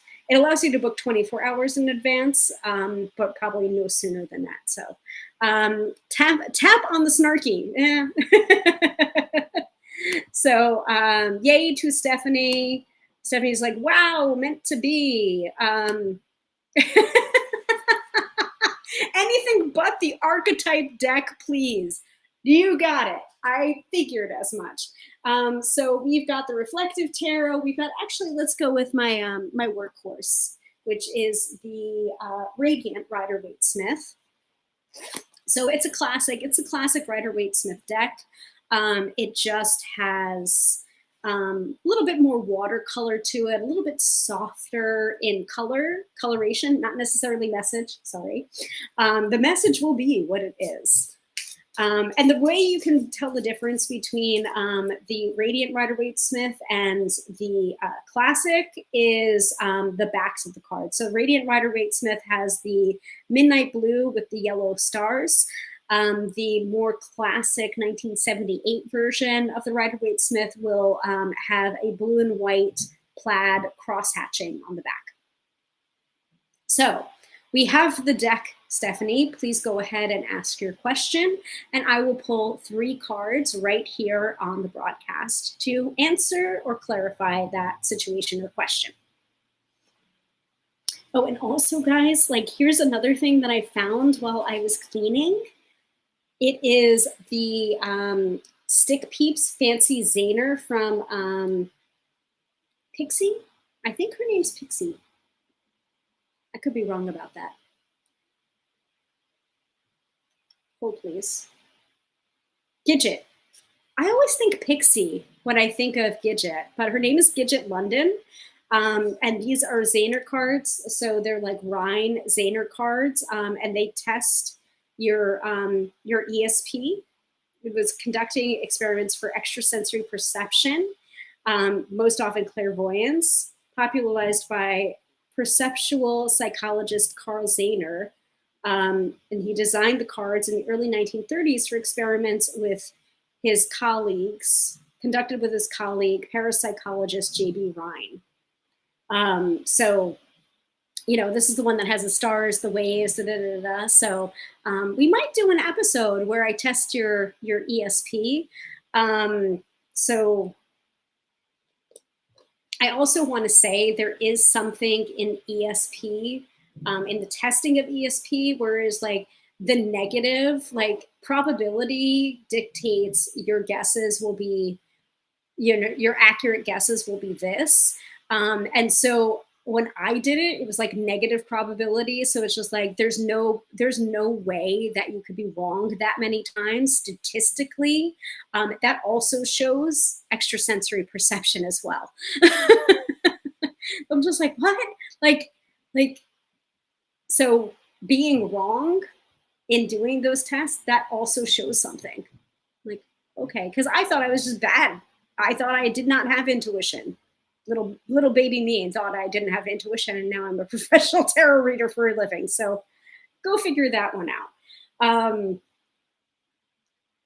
And sometimes what I would do for those tests is I wouldn't guess the one that was like being remote viewed. Like I would guess the next one after, and then like success, like it started to become a pattern. And I'm just like, oh, that's how that works for me. Okay. All right, Stephanie's question. She says, that deck is perfect, thank you. I just started FMLA leave today to care for my husband, the cutie in the picture with me. Is there anything I need to be prepared for during this time? Okay.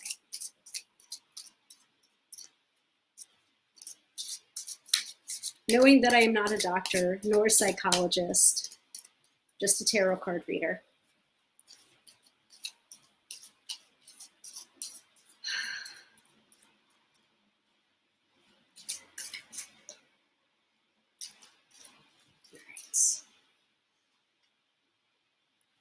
Card, and I think I'm also going to give you a choice of oracle card. I'm going to pull from an oracle deck as well, just because I'm feeling guided to do so.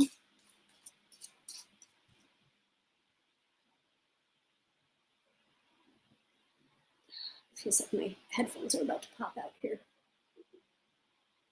I love these headphones, but I'm always having to adjust them.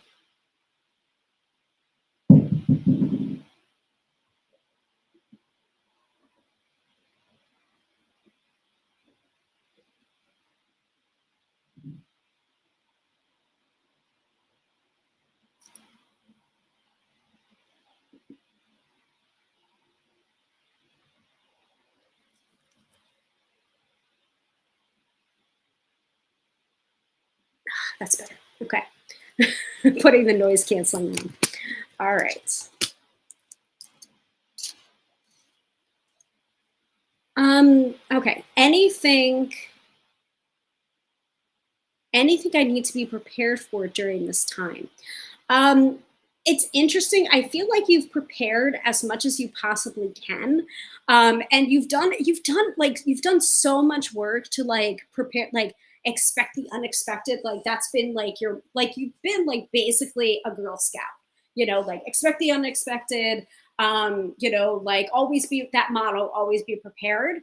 But even part of this has been like a lesson in you navigating the uncertainty of this. So it's just like the cards are the cards are not being tongue in cheek necessarily, but they're not giving you like everything that you need to know. I feel like there is still something that you need to do, but it's something that I can't tell you.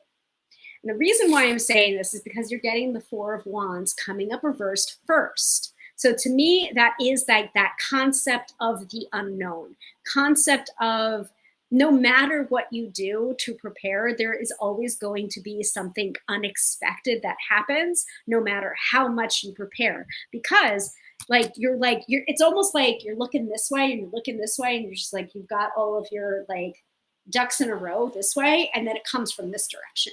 And you're just like, I wasn't looking that way. I was looking here. So it's just like, Stephanie, like you're gonna exhaust yourself, and you've prepared as much as you possibly can. And so I want you to work with the concept of uncertainty and change, and being okay with uncertainty and change. And this is coming from like a recovering control freak, because it's just like all of my efforts to plan and prepare. This is me. This is me. I'm talking about myself, has been that effort in controlling the things that I cannot control. So, yes. Yes, exactly. Oh, this control freak hates not knowing. Speaking from one control freak to another, I know this is going to be hard. There's probably going to be, it's actually a tapping that I sent out to someone earlier today, and I'm going to find the link and I'm going to put it into the chat. There's, oh gosh, tapping on everything is going to be okay. I think that's a really, really good one. And then there's also like tapping on releasing control. Like there's two of those.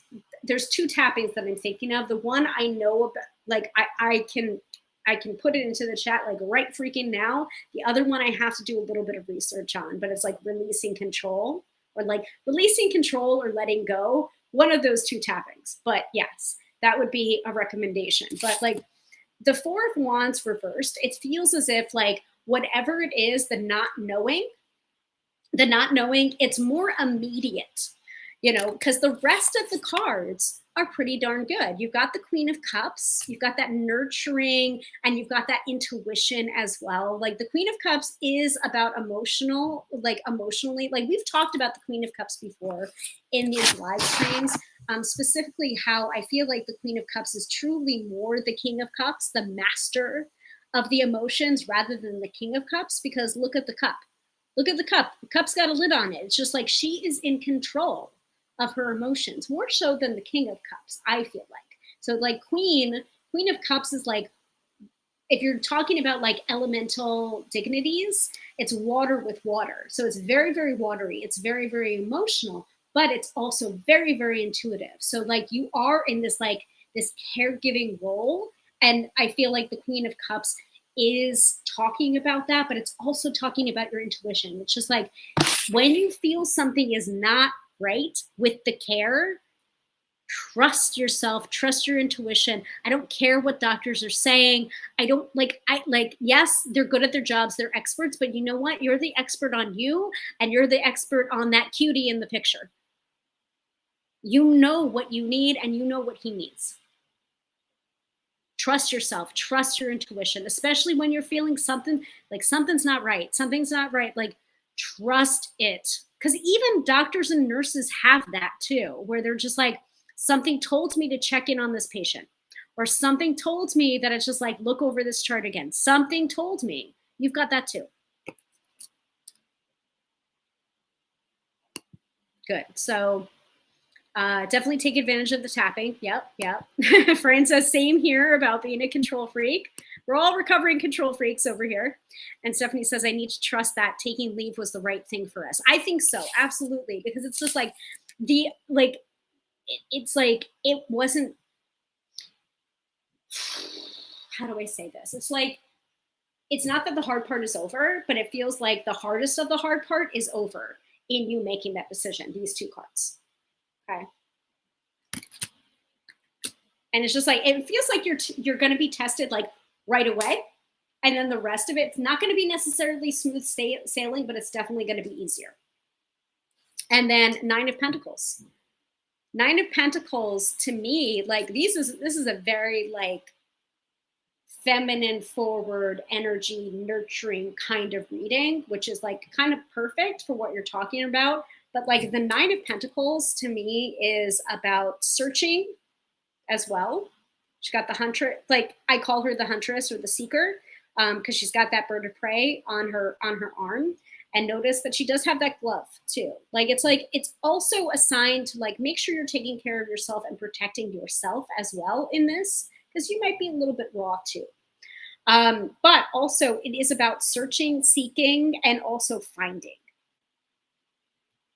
Like casting the net, you know. Like, I don't know what's going on. I don't need to know the details, but it's just like the 9 of Pentacles to me, she is very much like knowing what she wants and going and getting it. And also kind of like waiting for it to come to her as well, because she knows it's coming. Like it's a very self-assured kind of energy. So I love this reading for you. It's just the 4 of Wands, that first card reversed is a little bit hinky, but I feel like that's talking about more of the immediate future rather than anything like big or scary. Like if the Tower card came up, I would have been like, oh, something's gonna happen. Like there's something there. But also there is a bit of like that over preparation is more of your coping mechanism rather than anything is going to happen. Do you know what I mean? Like, it's just like, I have to do something, so I'm going to worry and overcompensate and be really prepared because that's all I can do. Yeah, me too. Control freak. Mm-hmm. That is a super reassuring card. Like these 2 cards, like Queen of Cups and 9 of Pentacles, like these 2 are really reassuring. Mm-hmm. By the way, there was a question into the chat. Hi, can you do a reading for me? You can feel free to book a reading at tarotbyhilary.com. I only have space for one mid-episode reading an episode. So, or you can always tune in next week and try your hand in winning a reading then. All right, so we're still doing the mid-episode reading for this question. And I am going to pull an oracle card. So I will ask whether or not you want the star seed or the work your light. If I can find where the work your light is.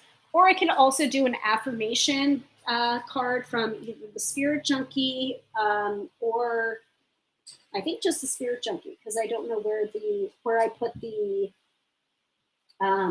Miracles Now deck. Not even the Miracle Now. Super Attractor deck. I don't know where I put that. So we have Work Your Light, we have Starseed, we have Spirit Junkie. Please keep in mind that oracle cards are not soft and sweet in my hands, as you all know. Okay, so let's go with Starseed. All right, Starseed it is. And just what do you most need to know right now about the situation? And anything that you need to be prepared for during this time, besides the concepts of change. Concepts of change and uncertainty.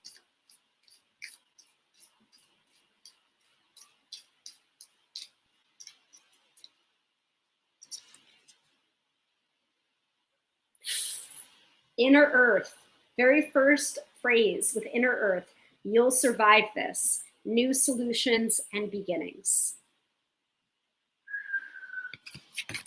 Okay, all right. So let's go to the guidebook. But the very first sentence, I think, is what you need to know. You'll survive this. New solutions and beginnings. Inner Earth, also known as Agartha, is believed to be a hidden subterranean world within the planet itself. Many ancient cultures mention it in their stories. It's said that some of the beings of ancient lost lands, such as Lemuria, Atlantis, and I'm not going to pronounce this right, Aryavarta, went there. Hindu and Celtic lore mentions caves and entrances to underground worlds. By the way, there's some path working that I do in my tradition of paganism and witchcraft, where we talk about a cave that you see when you're doing the downward spiral to basically meet your guides or to do trans prophecy. Sometimes people will see a cave when they're doing the downward, like down into the left, down into the left, down to the left. I'm not going to do that too many times because I'm starting to like, you learn how to walk yourself down. And I don't want to do that right now on a live stream, especially when there's no one home. But when you're doing that path working, some people have said, oh, I see a cave. And we're just like, don't go in the cave. The reason why you don't go in the cave is because the cave is your subconscious, basically. And usually if people take a few steps into the cave, like they take a few steps into the cave or they take a few steps past the gates, they usually end up falling asleep and not really remembering or remembering vividly. So anyway, that's what I'm thinking of when I'm seeing this in the interpretation. Hindu and Celtic lore mention caves and entrances to underground worlds. So I'm thinking about the cave of our subconsciouses. Tibetan Buddhism refers to the secret mystical city of Shambhala, which is thought to be located in the Himalayas. Many have searched for inner earth in the physical world, but without success. So the mystery continues. Is it a place that exists in the physical or on another level of consciousness? I think it's the second. There are solutions beyond what you can perceive. Surprising outcomes to your problems and situations. Resolutions that are in the best interests of all involved. If you find yourself facing an obstacle or feeling stuck and have no idea what to do, you're being reassured that there is a way out. You'll survive this and things will work out. So how weird is it that I was mentioning the tapping on everything will be okay? And then this? Like, you can't make this shit up. You can't. It's crazy. Skeptic witch. If you're stuck in a rut, do something to shake up the energy and shift your thinking. Try something you wouldn't normally do. Soon you'll see that the whole new worlds of solutions are available. Things that were previously beyond your focus will present themselves. Helpful people, signs from the universe, and support in both expected and unexpected ways are on their way to you. But first, you need to do something different to shift your focus so you can receive that. What can you do to shift your energy or your outlook?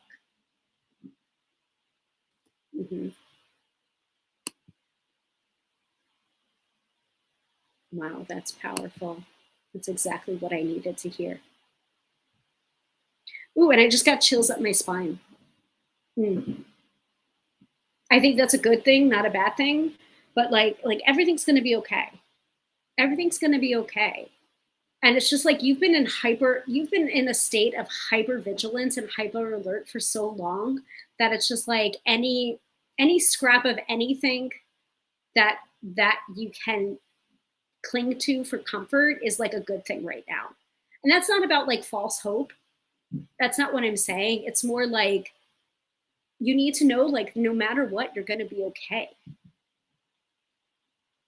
And I think that's what you needed. Like, it's a long way of saying that's what you needed to hear. But like this is the reason why I pull an oracle card at the end of every reading, whether it's these readings on the live stream or even in my own personal practice, like private consultations with my clients, I always pull an oracle card, because most of the time, like 95% of the time when I pull an oracle card, it distills the themes of the reading, or like what you needed to hear, like so clearly, that it's just like, oh, we could have skipped over the whole thing, but it's just like, but not really. Like you needed to go through the reading process in order to get to the card at the end. And Melissa can argue with me all she wants about how she doesn't like oracle cards, but this is the reason why I like oracle cards. And they're not like nimbly pimbly, artsy fartsy, rose-colored glasses. At least not in my hands, apparently. So, all right. Well, that's your mid-episode reading. Congratulations to Stephanie, and also we're all sending you energy and vibes and good thoughts for the situation that you were asking about. Always, you've always got us. You can always count on us for that energy. And thank you for being vulnerable and allowing the ability for me to read for you. It's an act of courage and vulnerability to get a reading live on a live stream, because who knows how many people are seeing this. It could be one person, it could be 4 people, it could be 20 people, it could be 77,000 people. So I don't take it lightly when people volunteer themselves for mid-episode reading. Like, yes, you are winning something. Yes, you are getting a reading for free. But at the same time, it's just like, oh, I have to give something of myself in order to be read for, So, see, Kate, much love and healing to you and your family, Stephanie. And also, there's for me, like seeing the Queen of Cups here, and also seeing like doing things differently. Like if you want something different, you have to do something different. It's kind of like the short answer. But also there's so much humor as well. And like that sense of humor, like I feel like there's portions of it that is of course very serious, and I'm not going to discount that, but at the same time, like your senses of humor are going to be honed so nicely in this situation, and it's just like you will, like, I think the unexpected part is how much you're both going to laugh. Laughter is healing too. It gets us through so much. And I feel like your senses of humor are going to be like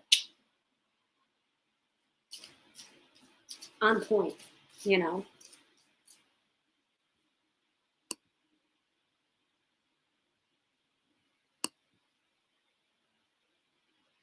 Ooh, and now I'm like, I am fully sweating right now. Woo, okay. Speaking of those sprays, man, let's grab some spray. Do a little clearing and spraying and stuff. By the way, that's another thing that I would recommend. Like, if you don't listen to House of Herbie or Herbie House now at this point, like I have fallen off on my podcast listening. But you should definitely listen to the House of Herbie podcast. And the reason I found out about Queen Herbie was I would see her again pop up on TikTok and like do these little like setting intentions where it's just like breathe for me, and like she would pull into the camera, and just like, okay, and take that, okay, now breathe, let it go, breathe, let it go. Now setting intentions for love, for happiness, for manifestation. And then she would use like a setting spray. She would use one of the sprays, like not the exact sprays that I talked about, but she would set the intention with that. So like, that's what I'm thinking of right now, is doing that and just setting. So I'm going to do that right now. Maybe I'm going to spray the camera. So like everyone that's watching right now, doesn't have to just be Stephanie.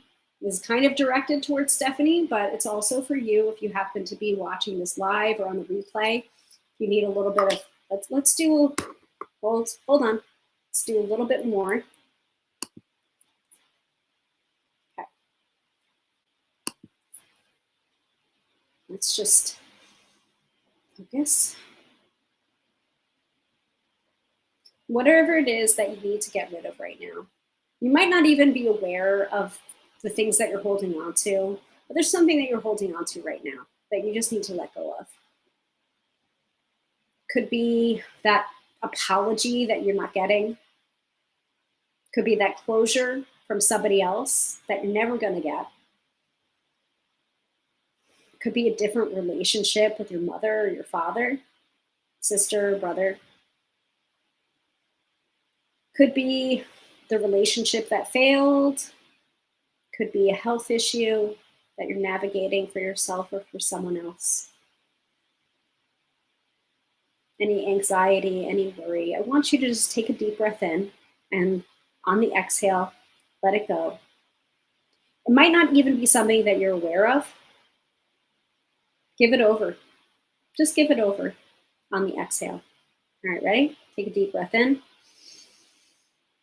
Hold it. Picture it if you can. Big, big exhale. Just let it go.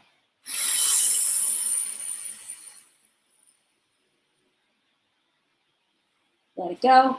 Let it go. Let it go. Now focus.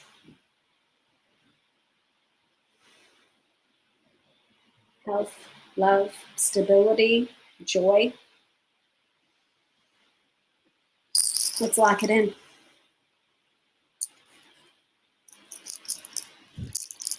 And now, the computer's going to smell like sage, but this is for you.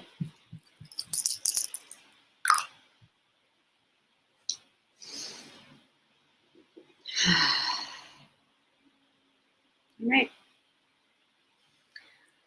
Ooh, and now my keyboard has a nice sheen on it. Gonna make me cry in this Uber. Cry wherever you need to cry. Seriously. Let it out in whatever ways you need to let it out. So Kate says, as for how I ended up with you today, Hilary, I followed you on Facebook for some years, but your posts hadn't come up in a while. Oh, that algorithm. Over the last few days, they've come back around, including the notification that you were going live. All right. I'm gonna use that algorithm however it wants to go. I am grateful for that. I am very grateful for that. Lots of energy whirling and swirling. My internet keeps on dropping. Oops. Oopsie. And I just got a message from Mr. Tarot by Hilary that there's a tripod. There's a tripod. There's a little three-legged dog at the bar right now. And maybe that's a sign. That's a sign that I gotta go. and the internet keeps on dropping.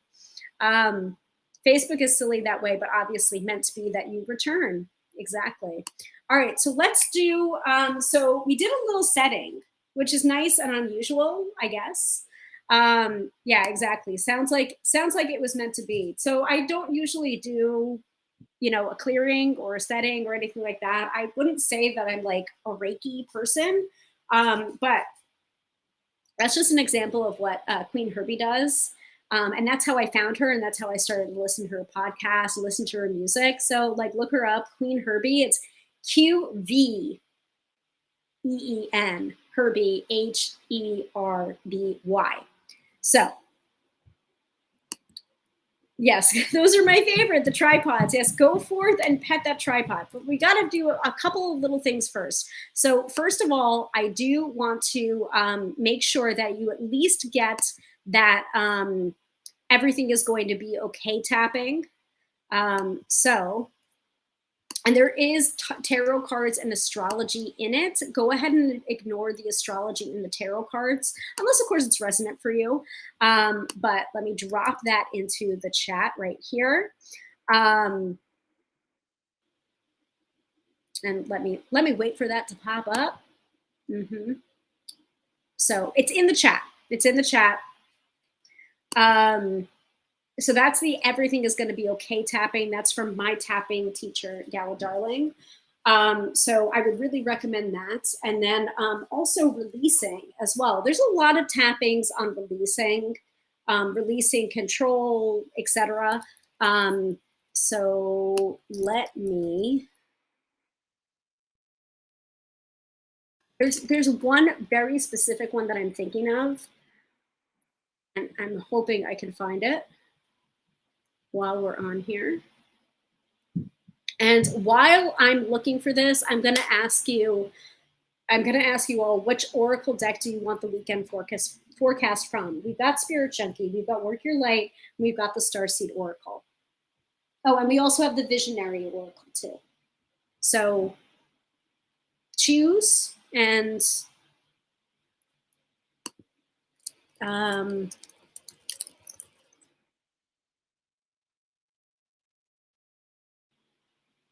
tapping on releasing the fear of change, clearing old stuck energy.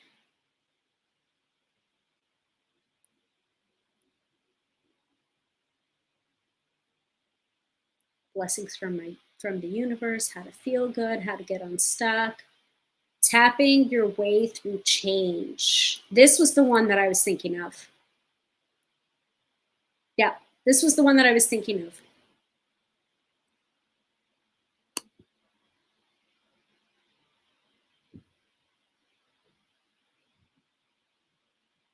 And I'm pretty sure that's already added to my EFT tapping videos playlist. But I'm going to go ahead and save the link.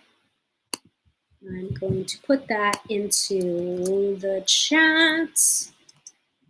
And what I'm going to do, the funky looking one with the different colors. That's a visionary. That's a visionary. So we have one vote for the Visionary Oracle. We actually have 2 votes for the Visionary Oracle. And I think that's even more powerful. That frame was just like the funky looking one with the different colors. So the funky looking one with the different colors, let me see if I'm right in thinking that this is this one, Fran? With, hold on. Funky looking colors like so. This is what the back looks like.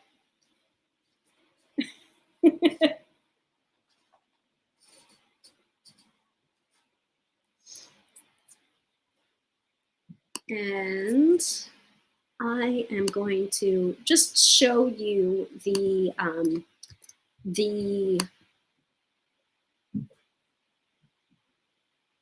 why is that not working? That's interesting. Video is unavailable. That's not true. I was able to find it. Huh. Hold, please. I guess I just have to.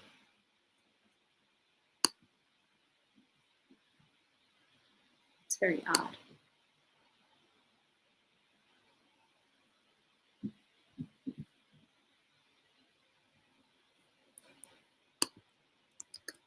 Let me see. Let's see if that works. There it is.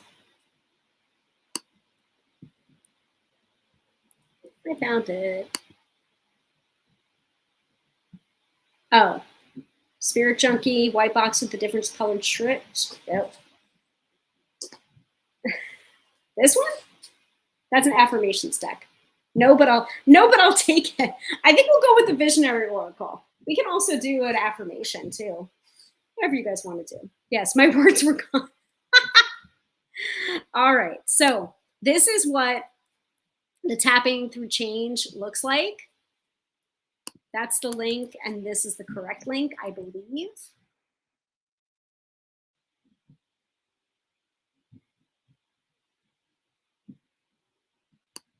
If not, what you can do is you can go onto the tube of you, youtube.com/@GalaDarling, and all of these tappings are up there, and just search whatever it is that you need to tap on. whether it's change, whether it's releasing, whether it's everything's going to be okay, and you'll be able to find it. But this is what the tapping through change looks like. And let me see. Hold, please.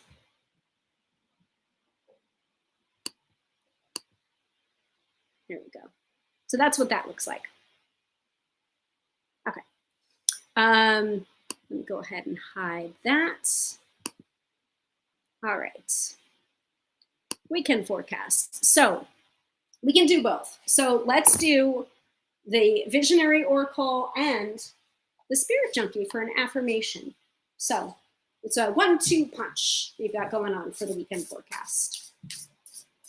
Woo.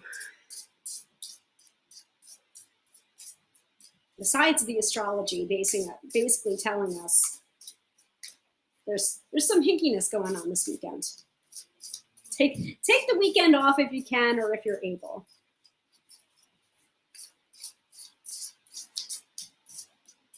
All right. So, okay. All right. That's like no two ways about it. Like that's a very clear card, which I like. And sometimes you can do this with your decks too. If like you're working with a divination system and you're just like, I just need help. Like, just please make it clear to me. Like, let's not do this like whole esoteric mumbo jumbo. Like, by the way, this is what I do with Lenormand, which I'm still like after 10 years. I think it's 10 years I've been working with Lenormand. It's just not the same as tarot. There's just something about it. It's just like, let me in. I want to love you. But what I do with Lenormand is I ask it just like, please just make it easy.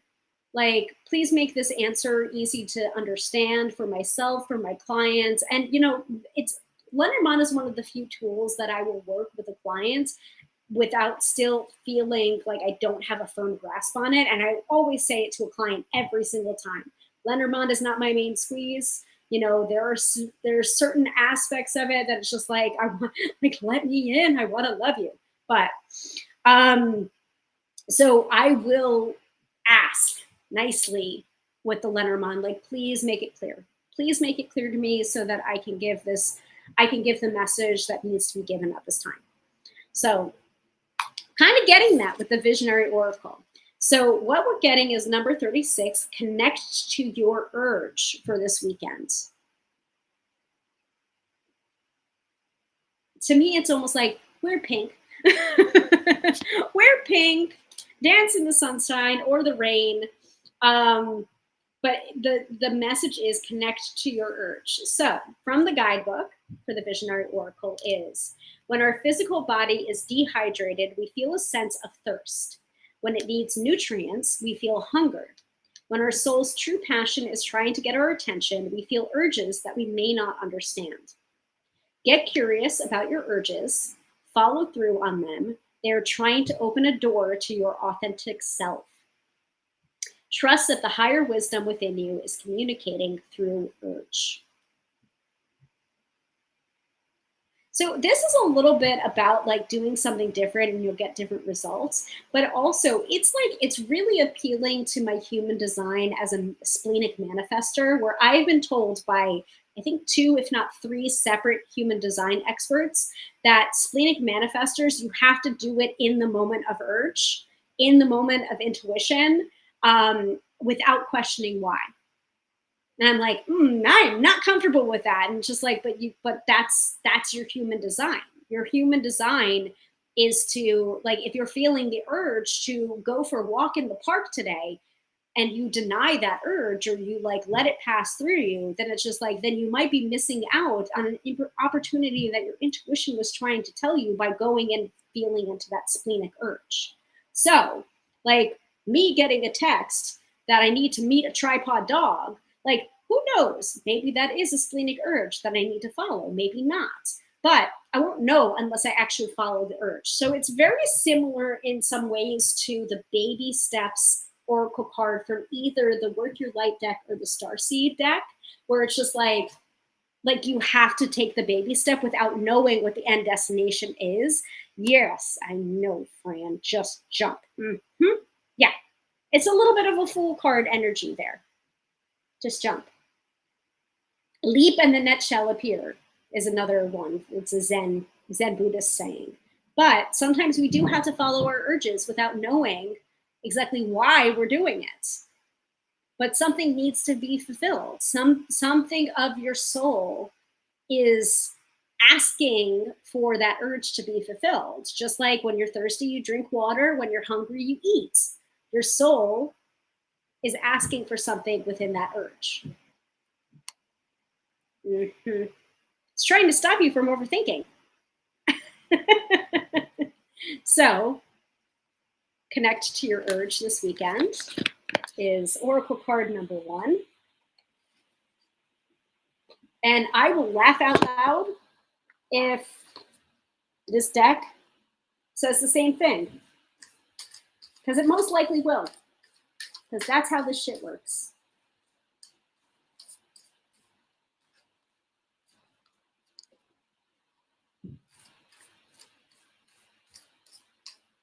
All right, give it to us.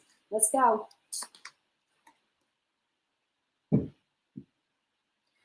Not quite what I was expecting. The deep card is more along those lines. So I'm going to read the deep card first. You're getting 3 today. And Katie says, Overthinkers Anonymous over here. So the first card, or the deep card, is I trust that my intuition is always leading me in the right direction. That feels a little bit on the nose for trusting the urges, following those urges, right?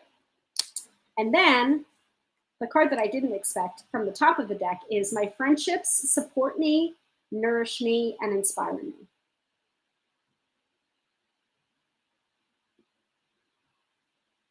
So that is a 1, 2, 3 punch for the weekend forecast. I really got to go now. It's another marathon. It's another marathon session. At least I didn't say it's going to be a short one and then it became a long one. Right? So also, before we wrap up this episode, I would really love to know what you guys want to see on the live stream for this month. So we have a couple more weeks to go in this month. It's Friday the 12th now. So we have 2 more episodes to go. We have Friday, July 19th, and then we have Friday, July 26th. And also, I'm not sure if I'm going to be around for the weekend of the 26th. So I do have to check my calendar on that. So we might only have 1 more episode. But I am wondering what you guys would like to see. Like, we can always do that ESP testing thing with the ESP Rhine Zehner cards, or vice versa. So we can always do that. You can also look longingly at Llewellyn's Tarot and Oracle collection catalog and dream. We could do a bunch of different things. But know that most likely Friday, August 2nd is going to be the unboxing and first impressions of August's deck of the month, which is Tarot of the Unexplained. Oh no, I held it up again. Hopefully we didn't get all pixelated there. Did we get all pixelated? No? Yes? No? Oh, it is super warm in here. Yeah, I gotta get out of the house. Follow that urge, right? All right. So once again, thank you all so much for watching. Again, we do this every Friday night at 6:30 p.m. Eastern Standard Time. Thank you once again to Katie, to Kate, to Stephanie, to Fran. Who else usually comes here? Dina, Sophia. Gosh, there's so many regulars, and I'm so glad that the algorithm brought you back. So thank you to the algorithm. Thank you, universe, more please, right? Oh, I forgot the manifestation formula. Silly me. I got it. One more thing. So the manifestation formula, again, I would really recommend that you check out this book, Get Rich Lucky Bitch. Even if the title feels a little bit like, whoa, for you. getting back to that manifestation formula, where'd it go? It's here. It is here.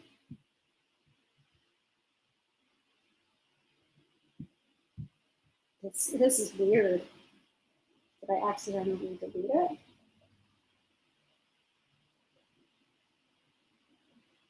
That'd be kind of funny if I did. Nope, I didn't. So, the manifestation formula, the money manifesting formula from Get Rich Lucky Bitch by Denise Duffield Thomas is, in a nutshell, here's my 5-step formula for manifesting anything, including money. Number 1, declutter everything in your life. Number 2, decide exactly what you want. Number 3, surround your life with positivity. Number 4, take inspired action. And number 5, receive and fine tune. And then if you're like, you work the formula and you always go back, like when you're feeling like, oh, I'm not in, always go back to number 1 and continue to doing the steps. So I'm back on the number 1, step 1 moment of decluttering. And, you know, I'm finding things. So it's just like, what do I need to manifest when I already have the things that I want that I didn't realize I had because it's been a while since I've decluttered. So check out that book along with Psychic Tarot as well. All right. Have a good weekend, everybody. Kate says, yes, enjoyed being with all of you. Wishing each a great weekend. Yes, everyone have a great, great weekend. Let me turn off my comment widget, my snake stuff, my snake comments, etc. Katie says, great formula. I need to do that. Yeah. So I actually put it on the gram of Insta on my stories. So you may want to check it out. Again, I highlighted it in my book. So I was just like, oh, yeah, that's a good idea. Oh, yeah, I should go back to doing that. All right.